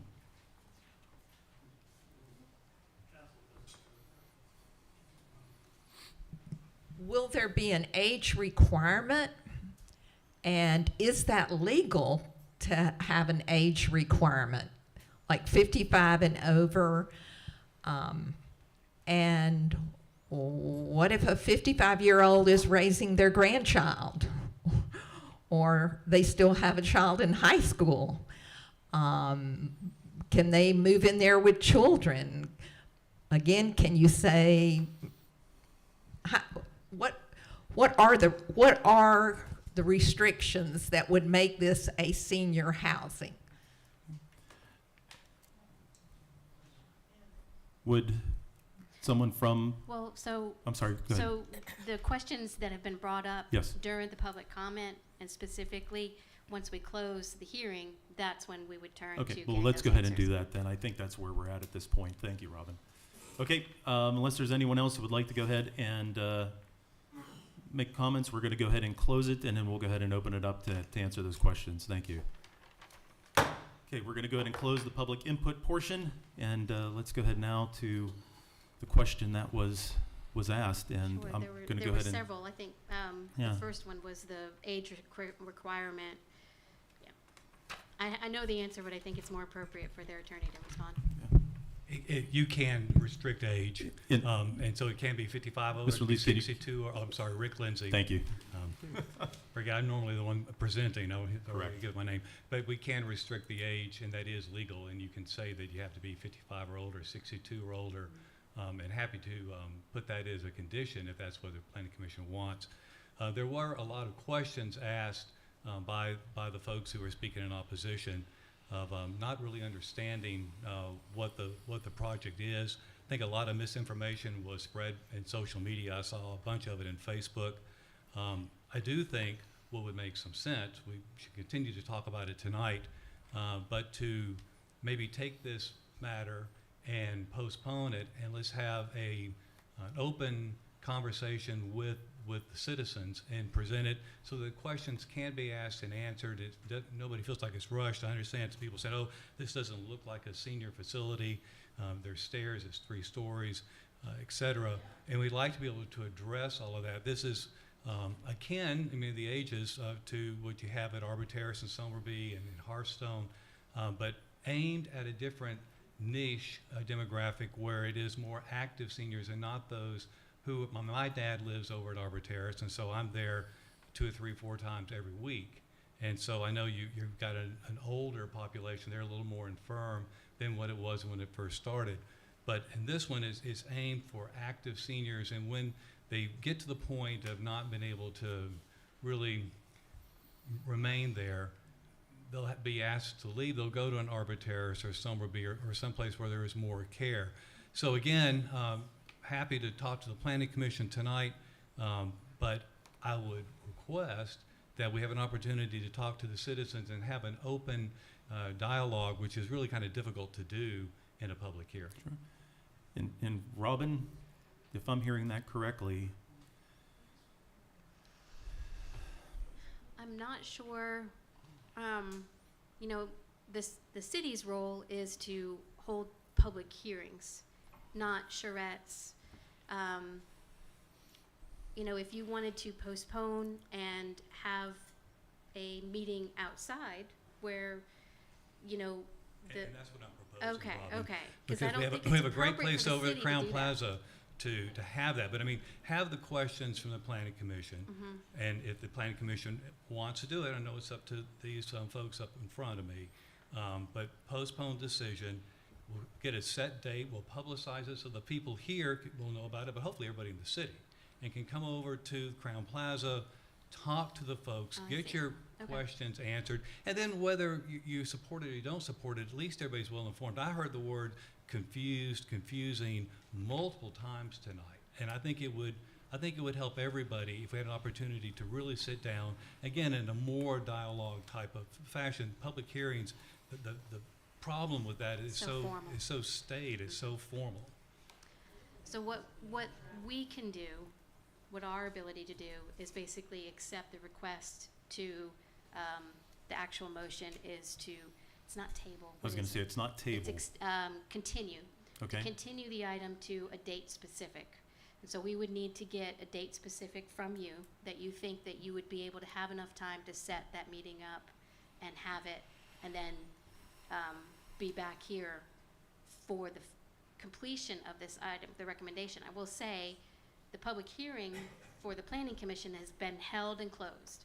And Correct. so when it comes back, it would almost be like a workshop item. No, it's not, it has to be an old agenda. It can't be a workshop item. It has to be an old agenda item so that you can actually make a motion, which as a reminder to everybody, is a recommendation to City Council, not the actual, only City Council makes the final decision. And so if I can get an estimated or the time specific, that's what you guys would make the motion based on that. And then we have advertised, obviously, the City Council public hearing, but that can't happen if you have continued it. It has to, the recommendation has to be made by you before City Council can make a decision. Okay. Robin, may I ask a question? Just for Dave? Please. If I understand right, this matter is tentatively planned for the City Council meeting October 17th. Mhm. Has it already been It has been, advertised? mhm. Okay. But that's okay. This happens all the time. When things get, just like the SUP, things get postponed, we re-advertise, but we do have to meet that advertisement requirement Correct. of the law. And the meetings for the Planning Commission in October, I heard 28 earlier, but isn't there an earlier one? There's the 14th. I don't have, That's- well, we don't have to re-advertise this one, so, okay. So Would- what you're saying is that if we potentially hold, their recommendation is made on the 14th, then the City Council would meet on the 17th. The staff report has already Yeah. gone out. That doesn't Right, really. no, I would, if we do it, if we reconvene this on the 14th of October, Mhm. my recommendation would be to push back to the City Council The past the 21st. 17th. That would be the 21st The of 21st November. Of November. Remember, they've changed. They only vote at one meeting now. Okay. Let me talk to my clients real quick. Okay, sure. But, so that's one option. I think there were other questions that maybe we can address while they convene, so that we can keep this. Question about the buffers. The reason that buffer is not being proposed, I'm sorry, folks. If I have we really could- bad hearing. I Yeah. can't. Thanks. Can't focus when folks are carrying more conversations. So the buffer along Aberdeen is not being proposed to make any changes, nor could it be. The reason it's being included is because this project has to use that pond for their stormwater maintenance, and therefore they're gonna have to convene water as well as upgrade that pond in order to hold that water.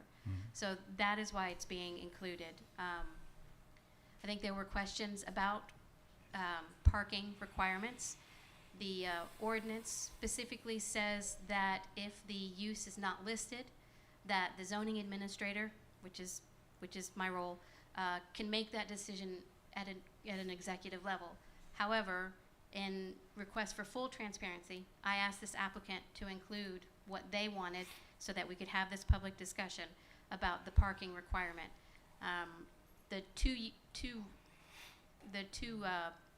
The multifamily requires 2 units, but this is not multifamily. This is age restricted. This is not the same kind of use. It is not the same kind of use. It has different kinds of trip generation and different market demands. And so they've requested 1.2 parking spaces, and they've provided their request as to why they feel that that's appropriate. That is a decision that this body can make a recommendation on. Some of the other questions I know that there was some setback requirements. Were there any that came up to you? So the setback requirements that were discussed, the Crown Plaza is and will be, if this is approved, big if, will be considered a grandfathered development. And it would not have to come into conformance until it itself redeveloped. And I think that's a good point. I think that was just It is not a part of point this of maybe request. confusion in Yeah. itself. The Crown Plaza is not being rezoned. They're not doing anything as part of this to the Crown Plaza. It is a separate entity and is not part of this rezoning request, so. Right. Correct. And so those types of development standards that were brought up would be absolutely appropriate if the Crown Plaza were being redeveloped, but since it's not, that's why those are not having to be required. And then that is all I could remember off the top of my head. I'm sorry. No, Robin, I was actually just talking to Commissioner Hamner, and I mentioned that he's not going to be available on the 14th Of October? October, and that is going to be our first Yeah. planning commission With with our new with commissioners. our new commissioners also. I would like to see if we could move that further back, actually, if possible. Well, I was going to suggest that the 14th is not a good date, because I think we need to look at the council meeting on the November 21st.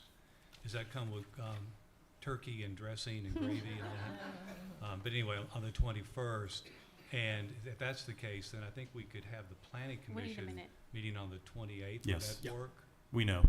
No, the 28th is Thanksgiving. Correct. Okay, so it's the I'm talking week about before. October 28th. Oh, October. Oh, okay, okay. October 28th. You scared me there. I thought I'm they were, okay. Always try to be a jokester. So yes, the 28th, and we already have a public hearing scheduled. That's when the SUP, that's when they asked to move their date to, Okay. so. Would that work for both sides if we put that on the 28th? Would that work for the Certainly works commissioners? I want to make logistically. sure. Commissioner Reeves, Leota? We're still going to have comments and questions today, though? Yeah. Yeah. Yeah, that's fine. Okay.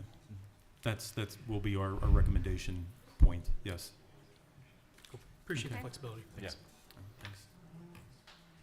Okay, so I'm happy to answer any further questions you guys have, any further discussion to add to the future. Let's give them the opportunity to get this feedback. Okay.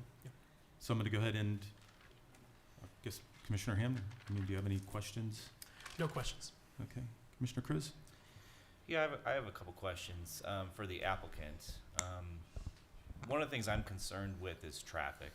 And in your trip generation estimate that you submitted in the materials, it provides that the developers indicated that the average age of residents in this community is expected to be 80 years of age. And so I am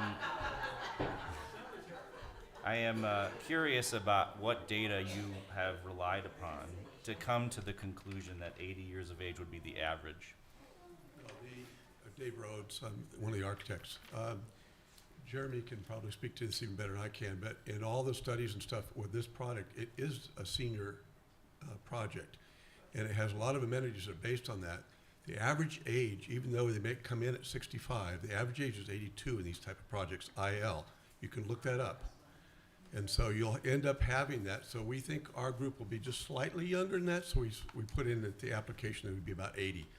I talked to the traffic engineer at the time, and he did the studies. He did them over across town too as well. And he's provided quite a report that shows what the trip generation is. Also at this time, I'd like to mention that it's doubtful that everybody will have a car and everybody will have a golf cart at the same time. We have golf carts for rent on the site that can be used for the site. But the reason we asked for 1.2 parking in that trip generation is because of the type of individual we have in the apartments. And no, we don't have four people per apartment. The average is a little bit more than one. We have 2 bedrooms, but a lot of times 2 people do 2 bedroom for a den and that kind of thing. So we'll have couples, but most of the residents are singles. And your trip generation is way below an apartment. Okay. We've folks. we've ended the assisted living public hearing is closed. Yeah, we've ended the public Needs more hearing. sorry. acuity. Thank you. Pardon? Robin, can you talk a little bit more about that stormwater issue that you brought up earlier? Sure. So they are going to be required to meet all of the stormwater treatment as well as mitigation measures as part of their development ordinance. And so short of having it underground, which is still a possibility, doing a combination of, they're going to have to use that pond. Pond is not considered a state waters or any kind of protected, so they are able to use that. So that's the pond that's on the eastern edge of that property, the Yes. Crown Plaza property? Okay.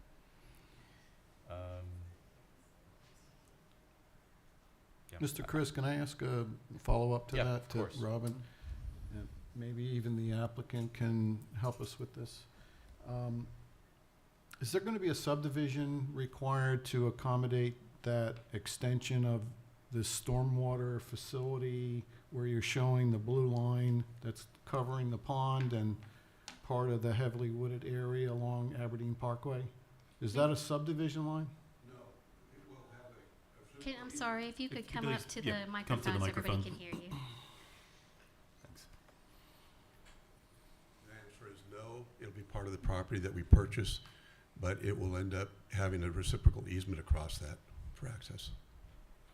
So you're And it's so that we purchasing the can- entire parcel with, The 14 acres, just the 14 and a half acres, 14.6. so I how do think it you is. purchase that and separate it from Crown Plaza without a subdivision? No, you have to divide it off. I mean, you're not going to do multiple pieces No, beyond but that. what I'm No. saying is you're gonna That's have to subdivide the current Well, lot Rick is the to te- accommodate yeah. this facility. That's correct, that piece, Okay. but not further than that. Is the wooded portion where it's labeled 14.6 acres needed for additional stormwater management in your concept plan? Ask that one more time. There's a wooded area on the exhibit, and there's a label that says 14.6 acres right in the middle of the wooded area. Is that area been created because you're gonna need to enlarge the pond that big in order to accommodate this facility? No, the pond will have to be enlarged, but that strip that goes across there is not for pond, it's for easement access to bring our water through that area to the site, to the pond. So we intend to keep it wooded. That entire area is for providing Access. pipes to the pond? Yes. Mr. Chris, I have a few other questions on that kind of Go ahead, same line. I'm done with my questions. Thank you. Yeah. Maybe you can help me with this, Robin. When Crown Plaza was approved and developed, and I know it goes back a ways. Was the area that they're going to use for the pond and to get the stormwater for this facility over to the pond and possibly enlarged pond required as part of that approval? So this was originally developed in 1972, and the state had not adopted any type of stormwater management until 78. So the only thing that would have applied to the development was the erosion control law in the state. So So there would not have been any requirement or condition in their approval that said you had to maintain all of those woods? no. I see what you're saying. So you're saying the undeveloped portion, Yes. which is what was required as approval or condition of approval for the property? Yes. No, sir. I guess the same question follows. They have entrance drives that come in where the proposed development is, and it's kind of a scenic drive, one way in, one way out, through a fairly heavily wooded area, similar to the aesthetic of Aberdeen Parkway. Was that area, if you know, restricted in some way of future development? No, I mean, honestly, before the 1980s, it was a little Wild West out here, Right. so there weren't a Right. lot of requirements for stormwater, for Okay. any kinds of Okay. aesthetic easements like we have today.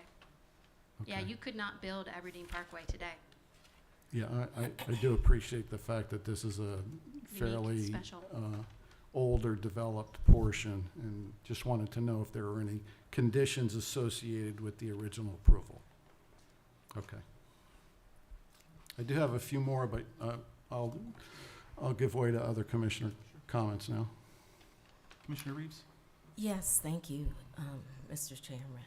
I have a couple of questions for the applicant. I'm kind of interested, I know that we are going to have another meeting, but since we're here, I'm kind of interested in a few things. First of all, this senior living, can you classify what that is? Is it 55 and older? Is it 60 and older? What is that? And does that just mean the person that's on the rental agreement, or does everyone in the home have to be over a certain age? Most senior developments that I know of are 55 and older. One person, like one spouse, has to be 55, and the other could be younger than that. But this development, the way it's set up and designed, and the amenities, and the way that it is, the apartments are set out and whatnot, is going to be only conducive to senior citizens. Young people are not going to want to live here, I assure you. But it's designed for senior citizens. It'd be like if I wanted to go live over at Arbor Terrace, I guess I could go over there. I'm 66 now, but that's not where I want to be at this stage of my life. So the way, again, this can be designed, it's going to be targeted for that upper 70s or whatever range, where people are still active, can still walk, can still do and all that, and hopefully for many more years. But we all know what happens as the body gets older. Eventually, all of a sudden, you fall off a cliff and you didn't even know how it happened. Okay, I appreciate that. I think your response begs to ask another question that I heard pop up. So it sounds as though one person has to be over a certain age. Let's say there is a grandparent who's 55 years old that actually does have a 8-year-old, 12-year-old, or something like that. And despite the setup that you have at this senior living facility, they want to live there. Do you have any restrictions on a person in that situation? They're 55 years old, but they have a grandchild that's 8 or 9. Right, you could restrict that and say that's not permitted. I'm sorry? You can restrict that and say that's not permitted, that a grandchild or a child that is under the age is going to live with you. No, that's all over the country. The 55 and older is like a spouse that could be younger, but not a child or a grandchild. Of course, they might come and visit, Right. stay with grandpa or grandma over the night, but not not live there. So is that a restriction that you will have? You know, I don't know the answer to that. I'd have to talk to my clients, but I'm assuming it would be. But it's certainly something that can be discussed in the public meeting. And you know, and if that's a request of the citizens, I'm sure they would be seriously considered. Okay. Another question I have. Can I address that yes, just real quick too? please. Maybe just for some clarity. Again, we've done 47 projects like this, have them all over the southeast. That you can pretty much write into a deed restriction whatever you want. Fair Housing Act is a little bit tricky sometimes, and sometimes you have to limit things. But essentially, we can write into the deed restriction whatever we want. And one clear distinction here is that in a community that's owned by individual homeowners and then managed by a homeowners association, those things are almost impossible to police.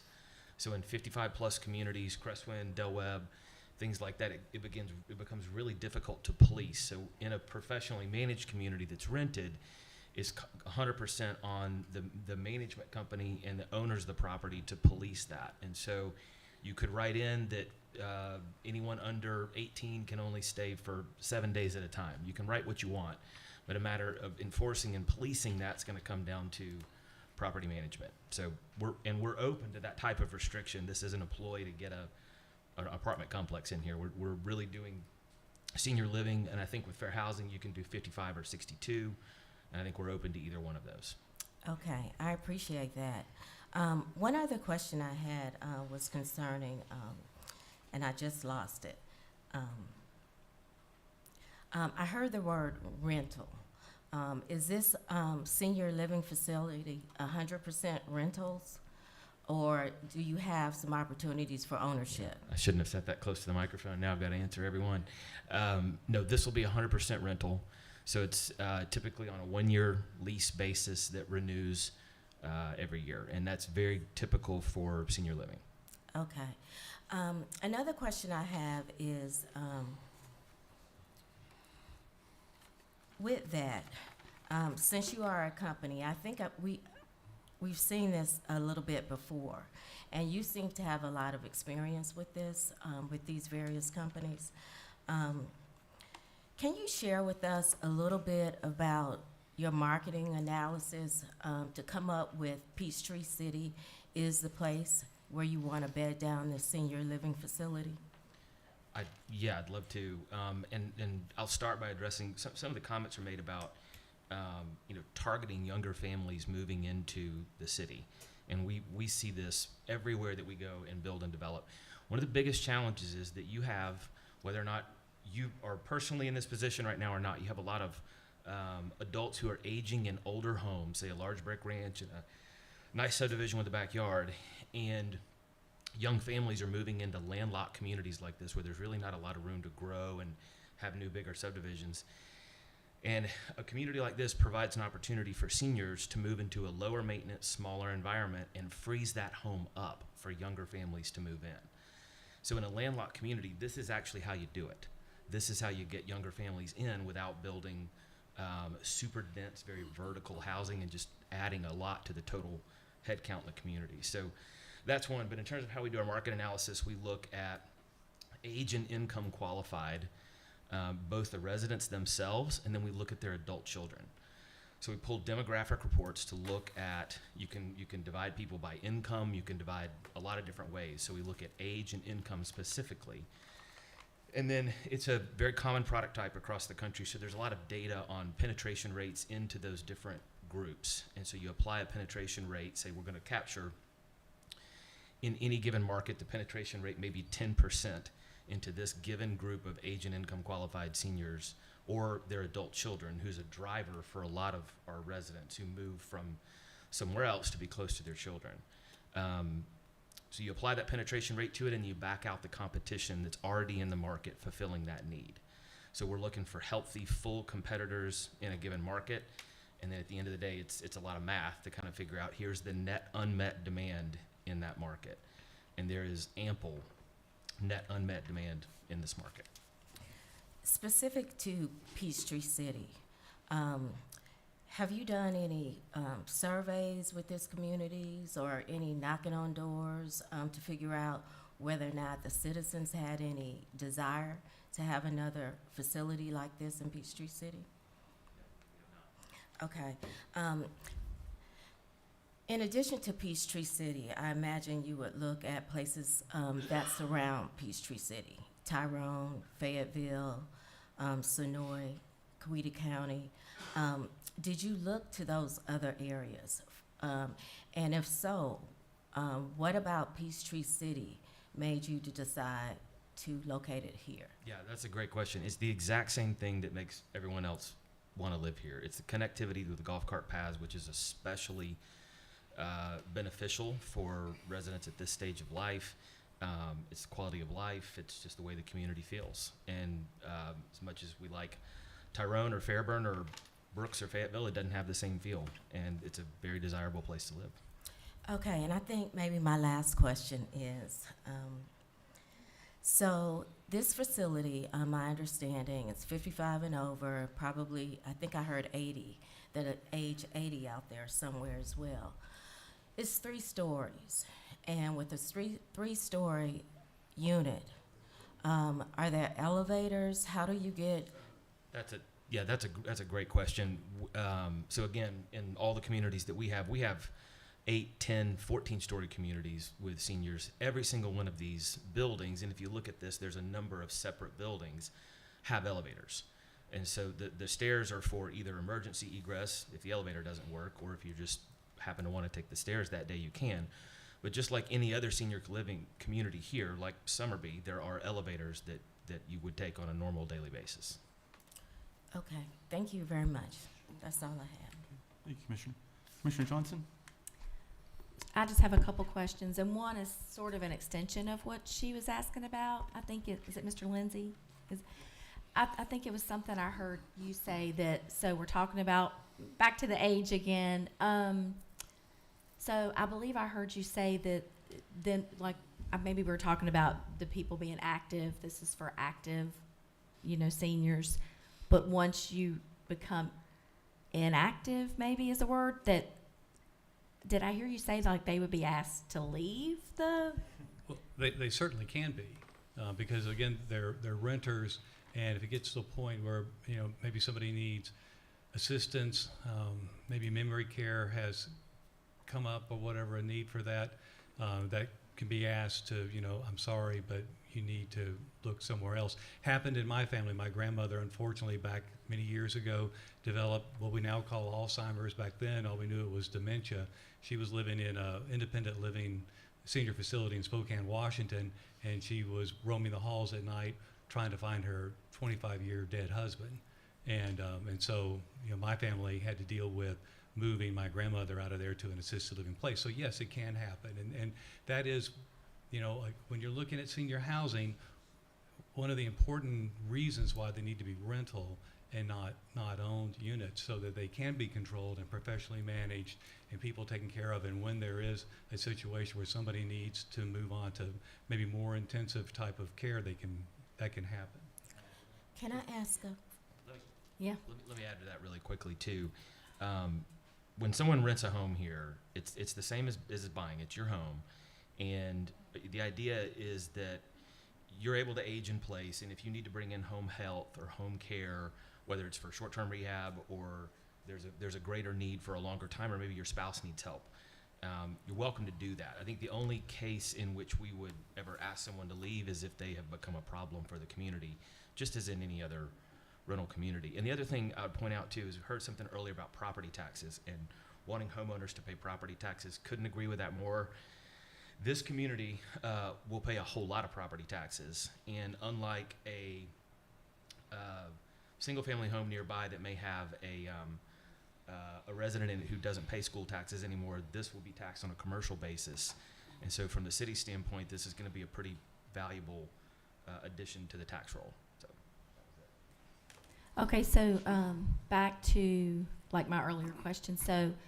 So if they've signed a year-long contract though, and then they become a problem, like I'm trying to understand like the legality of it, like how. It would be the same as evicting someone from any other rental community or apartment complex for a behavior that Okay. is not acceptable anymore. It's incredibly rare. We've been doing this for 17 years. We've served about 30,000 residents, and we've never evicted anyone. So. Okay, just wanted to make sure I understand. This might be a question, Robin, for you. I wasn't here when like Crestwind came about.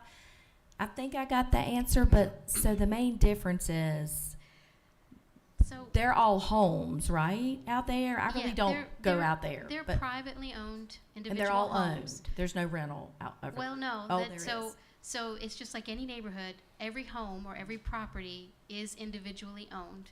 They have covenants that the city cannot restrict or enforce, but their own HOA do, that put restrictions on, I mean, everything from how many homes can be rented to how many times your grandkids can visit. I know for a fact, this is a fact, because my parents looked there when they were moving, how many times their grandkids could use the pool. I mean, that kind of level of HOA covenants can be done at a private level.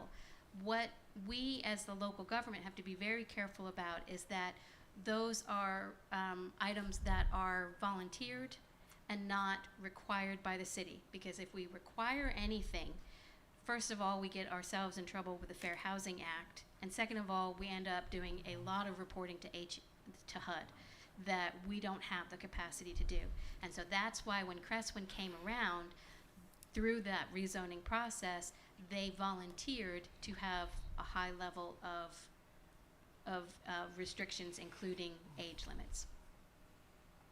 Okay, thank you. That was helpful. So just really one more question.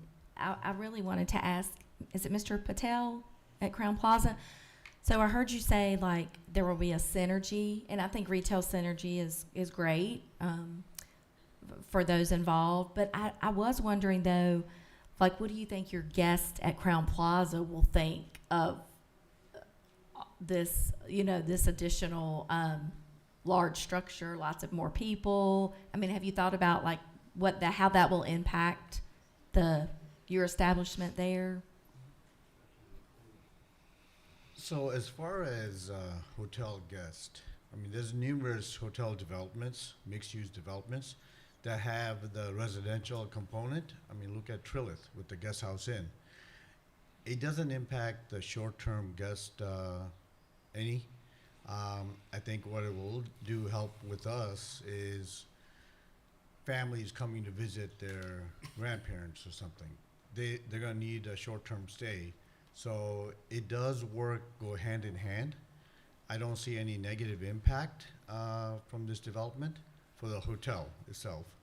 I think it is unutilized land, and we can add to the Crown Plaza with additional amenities, whether it be, we discussed doing a walking trail all the way around the property in the woods that we discussed where the stormwater easement would be. Through that, kind of like doing a nice walking trail along the golf cart path runs along there. So things like that, it would be something we would work with the developer there and kind of combine it so both our guests and their clients could use as well. Okay, thank you so much. I have no further questions. Thank you. Commissioner Reeves, did you have a follow-up question? Yes, I heard the comment about the lease agreement. So do you anticipate or know at this moment how long your lease agreements will be for? I heard you say 1-year leases. Do you do 20 months, 36 months, 48 months? No, just it's fairly standard kind of across the industry that a 1-year lease is standard. Automatically renews, but it's a 1-year lease. Thank you. Anything else? No? Okay. Commissioner Hamner, any questions? I'm sorry. Sorry, can Yes. I clarify that answer too really quickly? In some statistics, we were talking about age earlier too. You can do your own homework for independent living, and this is true in our portfolio of properties as well as nationwide. The average age in this type of property is 82. The average age in assisted living and memory care is 84 and a half. The average stay in an independent property like this is right at 5 years. The average stay in assisted living and memory care is about 2.5 years. So when I say that it's a 1-year lease, that's not limiting the stay to 1 year by any means. It's just a rate lock for that resident for 1 year. but the average stay is closer to 5. Thank you. Commissioner Hamner. All right. First of all, thank you to the applicant for coming out and for putting all the work into this and sharing all the information. And thank you to everybody else who came out as well to either just check this out, learn more about it, give public comment, and so on that. So yeah, thank you everyone for this. Zoning requests are always really interesting and really important for Peachtree City. It's more than just saying like, hey, let's use this land this way or change this land. It's really an opportunity to define who we are and way that we want to utilize and have our character show up through one of our most vital resources, which is our land for this. We frequently talk about Peachtree City being a really special place, especially in regards to things like the village concept. We actually have a document that defines who we are and the village concept, and that's the city's comprehensive plan. It was last updated and adopted in 2022 on this. As a planning commissioner, and I think as a planning commission, I believe that we should really guide our decisions with documents like the comprehensive plan and have that be our guide as for things like this. Just to give you a little bit more context in this document, in case you're not familiar with it, the comprehensive plan's introduction says the following. It says, the development of this comprehensive plan update was based on extensive research into Peachtree City's current state and needs, combined with the robust community engagement strategy. So it's supposed to incorporate a lot of what we want out of Peachtree City on this.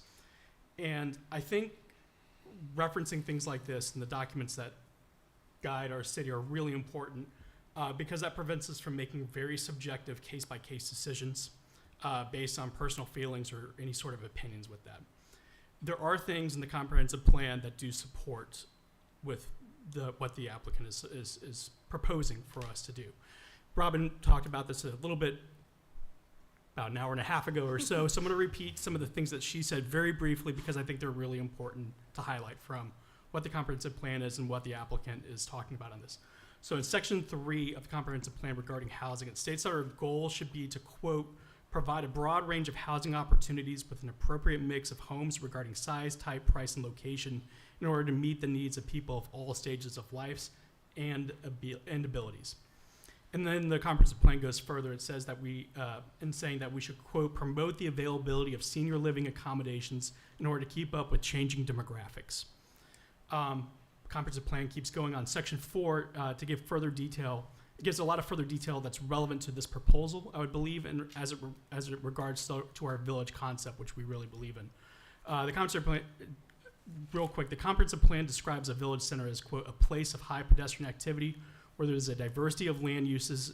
A diversity of land uses are located near one another so that a person may reach all the daily needs within a 15-minute walk. Uses include shopping, employment, living, education, healthcare, worship, entertainment, parks, and green spaces, all connected via a network of local streets and multi-use path system. And real quick, if we could bring up from earlier just that graphic that was showing the walking distances, that one. Thank you very much on this. So I do want to acknowledge that what this proposal is currently discussing is within the city's 15-minute walking radius on that. It's located, if I can draw this. No, I can't draw it. But it is located within that. You want me to point out where? Yeah, if you could. Yep, thank you. Let's see. Yeah, it's right below that. Yep, Isn't it right above that A, that letter A right there, yep. So I do want to acknowledge that this is within the 15-minute walking radius that's being proposed for village centers on this. To continue, Village Policy 7 states that we should, quote, utilize step-down residential density so that high density is located within and next to village centers, then stepping down to medium density and finally stepping down to low density furthest from the village center. Given that this is close to a village center, you could argue that this is in line with what the comprehensive plan is arguing for. Having said all that, the comprehensive plan doesn't go into a lot of specifics or any sort of direct or have any direct sections that would disapprove of what we're talking about this evening in the proposal for this.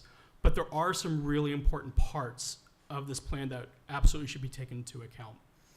As we know, this area right now is being zoned as commercial on this. There are parts of the comprehensive plan that speak specifically about this. So for Village Center Policy 2, it states we should, quote, locate commercial uses within a village center and discourage expansion of commercial uses outside of village centers. much of the land within Peachtree City, I think we can all acknowledge it's already built out, it's already in use.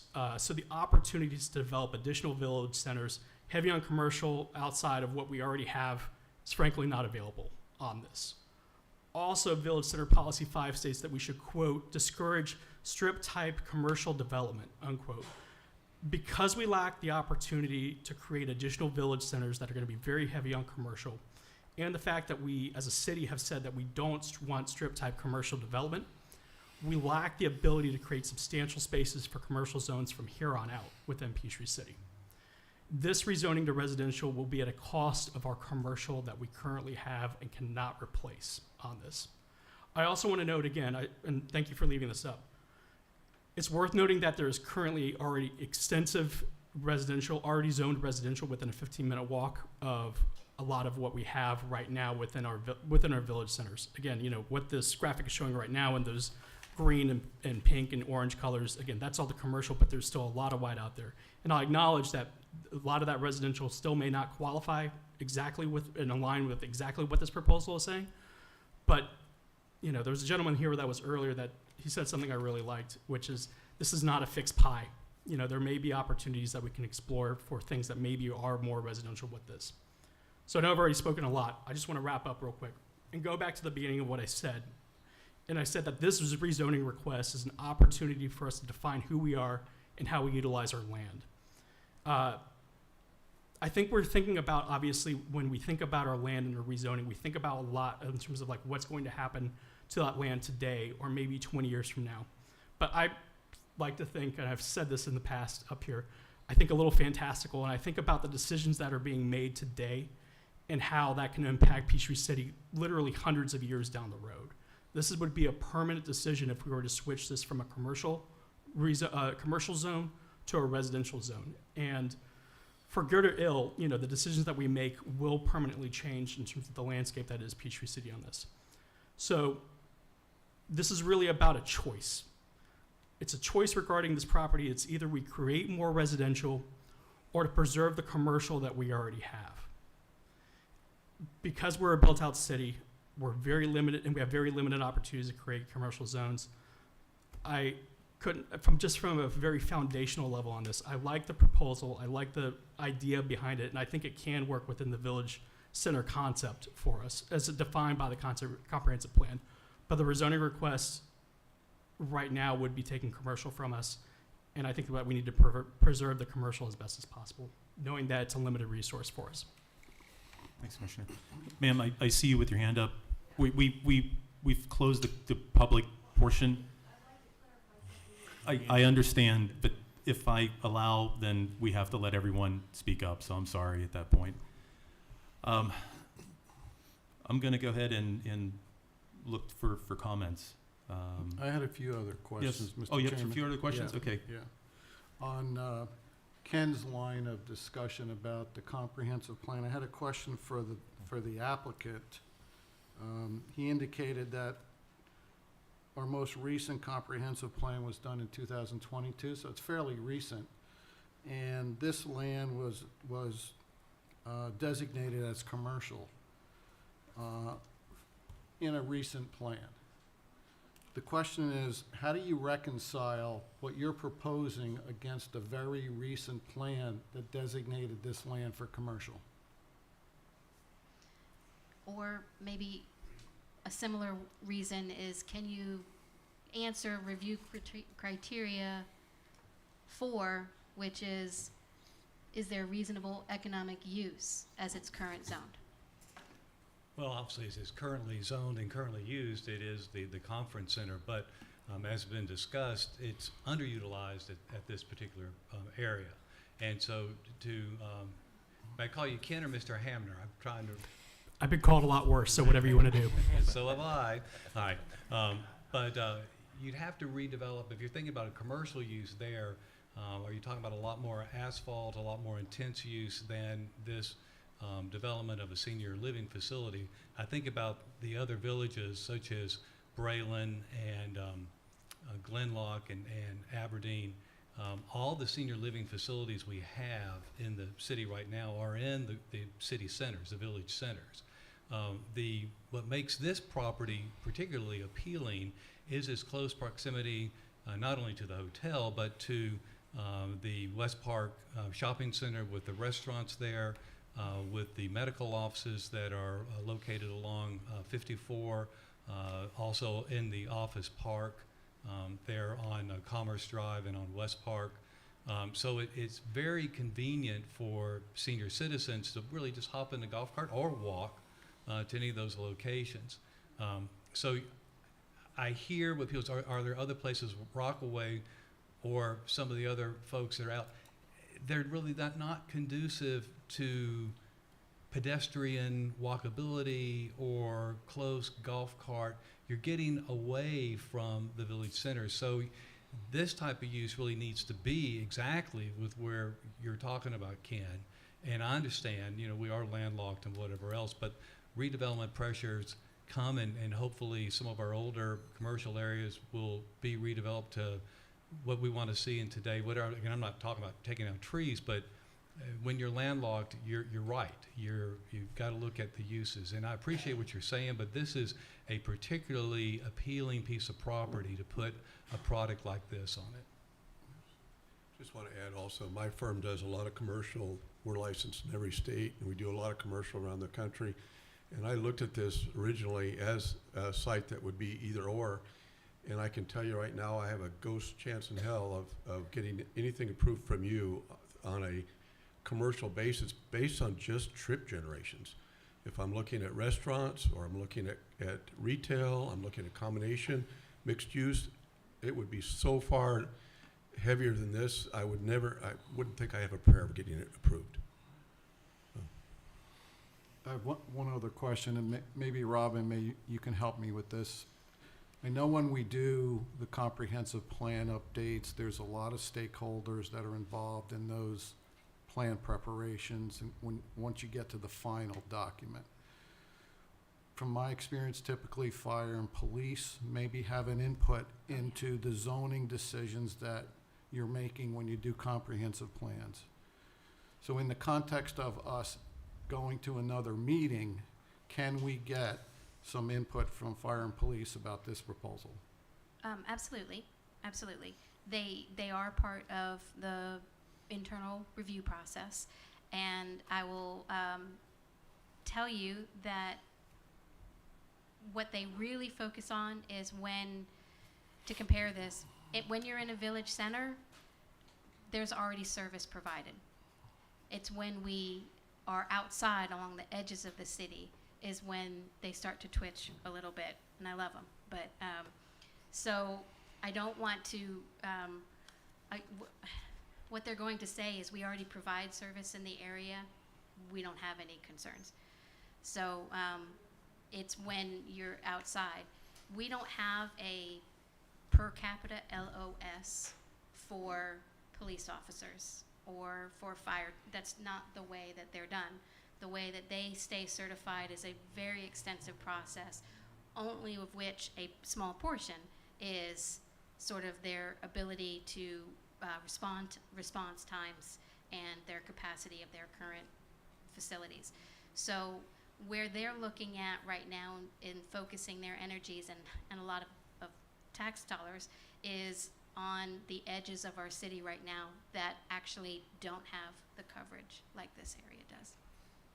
Yeah, I guess my thought was, might they be or want to have some input into this high-density proposal on Aberdeen Parkway, which is a little different than some of the other commercial areas where there's big parking lots and big driveway entrances and things like that. I can ask them specifically that. Just a question. Mm-hmm. Okay.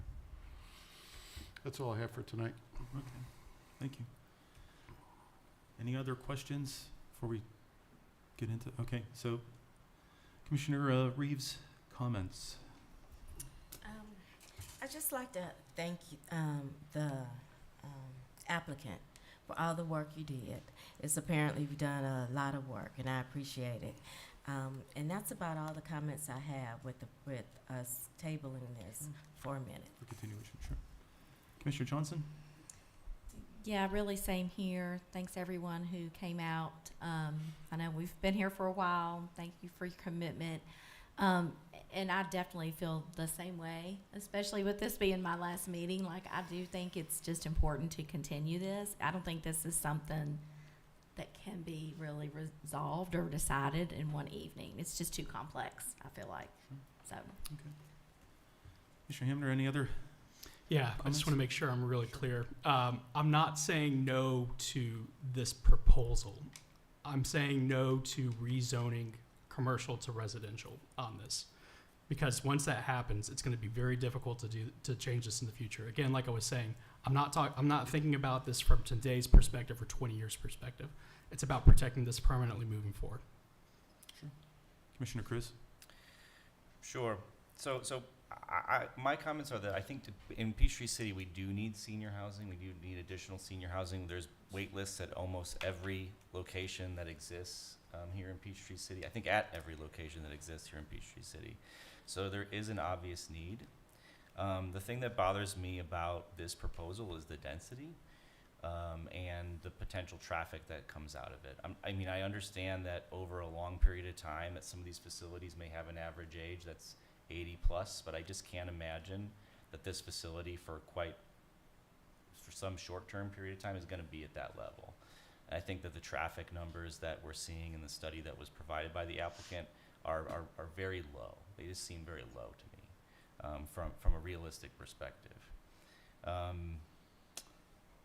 When I first saw the shape of the zone, I was concerned about it. I didn't understand why we had this whole little jut out to the east. And it makes a little bit more sense to me when we talk about stormwater, but if it was just about the stormwater, it would be a very small easement. And that's not what it is. It's a larger piece of property that is meant to increase the density, increase the number of units that are in this facility. And that concerns me. So, I'm looking forward to the additional conversation that the applicant has with the community. I'm not sure that this is going to change the minds of the community members, that especially those that have showed up today and have voiced their concerns. But I think that it's very clear that, at least from the perspective of Peachtree City citizens, something should fit in with our community and not just be wedged in, if that makes sense. So no further comments from me. Sure. Thank you, Commissioner. And I think you've heard, both questions and comments from the commissioners. One of the things, my parents were both in Arbor Terrace. Moved them down here from Pittsburgh in 2018. My mom had Parkinson's, and it got to the point where she was going to have to be moved out of Arbor Terrace because her condition was above and beyond the care level that they had there. I think there is a need for additional. I don't know what that looks like. I'm 54. I'm going to be 55 in 6 months, and I didn't feel that I was 54 until I had a minor tear of my MCL a few months ago. And it hasn't gotten any better, and I'm probably going to end up having to have surgery at some point if it doesn't heal. But I looked and said, well, you know what? I'm on a little over an acre and a half. It's hilly. I have a lot of lawn to cut. I have a lot of plants. I have a decent-sized house. At what point in time do I say to myself, it's too much? And then I go and say, well, you know what? I don't want to do any of that anymore. I just want to go ahead and have some place to live, enjoy myself, not have to worry about all that. Now I could go and say, well, I'm going to go over to Crestwind. Maybe that's a place to go, maybe not. Maybe I want to go ahead and stay someplace for a few years because I want to stay in Peachtree City. I love Peachtree City. But maybe that's not long term to go and buy another property for $600,000, $700,000, $800,000 to move into a neighborhood like that, and then have to go and do something down the road. So I think there's a need. I think what we run into a lot, unfortunately, and I don't like using the term, but I'm going to use it, is some of it is NIMBY, and NIMBY is not in my backyard. And we've seen that in various locations where things have happened, things have been proposed, and it's like, well, that would be nice to have, but I don't want it next to my neighborhood. Or that would be nice to have, but I don't want it here because there was green space here. As you heard, we're built out. We have very few open commercial property areas left. I think at one time we were 5, we may be down to 3, 4, and unfortunately, a lot of those are not great locations. Okay, we're even less than that now. And there's a reason why those commercial properties have not been sold, because they are very challenging to do anything decent with when reality really sets in. The only way we're going to create, perfect example, new village centers, honestly, is through some type of annexation. And we know what that means. We know the opposition by a lot of people to further annexation. So that's the reality of things. We are going to see, no doubt, we're going to see a lot of redevelopment, revitalization, as I've kind of called it, in the future. And there's probably going to be people, no doubt, that are going to be opposed to even some of that, because it's going to look different than what we currently have. There's no doubt about that. And it might need to look a little different than what we currently have, to be able to go in and look at certain properties in the city and say, well, this hasn't been updated since 1980, and it's in disrepair, and it really needs to be revitalized and really brought up to current standards and things that the citizens of the city can really utilize to the best of its ability. So I think we need to look at it and take a step back. And Mr. Lindsay, I appreciate your proposal to go ahead and continue this. As you saw tonight, it's very important for you as citizens to get involved in the process. Sometimes we come into these meetings and it's a landscape plan, or it's a new elevation or something, and honestly, we don't have a single person in here other than us and staff, and anyone who's online.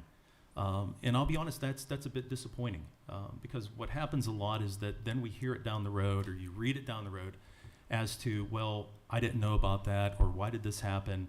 Why wasn't I had the ability to say anything? These are the opportunities you have at public hearings to do that. City council meetings, you have the opportunity to have your voice heard, and it's very important. The end result may not be what you want. The end result may be not what you like, but it's important that your involvement is key to the success of Peachtree City. And I appreciate you all coming out this evening and spending a long time, and I appreciate staff. They've been here all day, and they're still here, I'm sorry, in the work that they do. So let's go ahead and let's take a step back. Let's go ahead and get the developer engaged with whoever would like to go ahead and do that. And let's reconvene and see where things go. I'm not going to say I'm for or against. I want more information. I want to see some different things. I hate losing another piece of commercial property, but it's also have to look at it as what is the usage going to be down the road if it hasn't been used now as commercial. So those are the checks and balances, and it's true what Commissioner Hamner said. Once we lose that, we can't get it back. It's gone, unless someone decides to go ahead and tear another area down and that's residential or something like that, and rezone it back to commercial, and we know what that's going to happen. So let's go ahead and if we could, do we need a motion to continue? Is that the exact? Motion to continue to a date specific. Okay, so we are the 28th, is that correct? Yeah. Okay, so do we have that motion? Motion to continue this discussion on October 28th. Okay, do we have a second?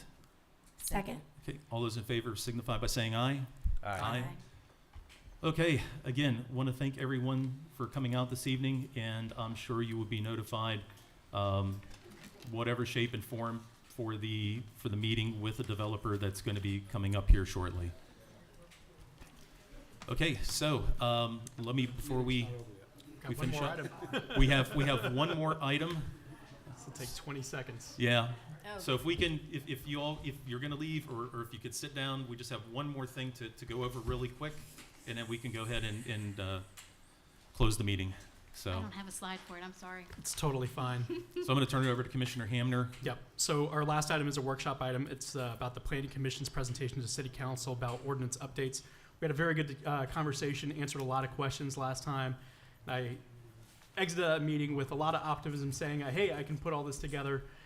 And life happens, and I didn't do it, so I'm going to put it together. I know I'm going to be out for the next one. I have an idea. I'll share it. We'll discuss about it over email, but I'll put it together so that way you guys can consider it for the next meeting, even though I'm not going to be here. Okay, I Yep. appreciate that, and again, whatever you're able to put together, and it's shareable and editable. Yep. So we can go ahead and add comments and things in there as we need to. So appreciate that. Yep. Thank you. I will find a 1 hour block, and I will get it done. Sounds good. Thank you. Okay, staff, anything else? No, No? sir. Okay, commissioners, anything else? Okay, so do we have a motion to adjourn? So moved. Second? Second. All those in favor signifies by saying aye.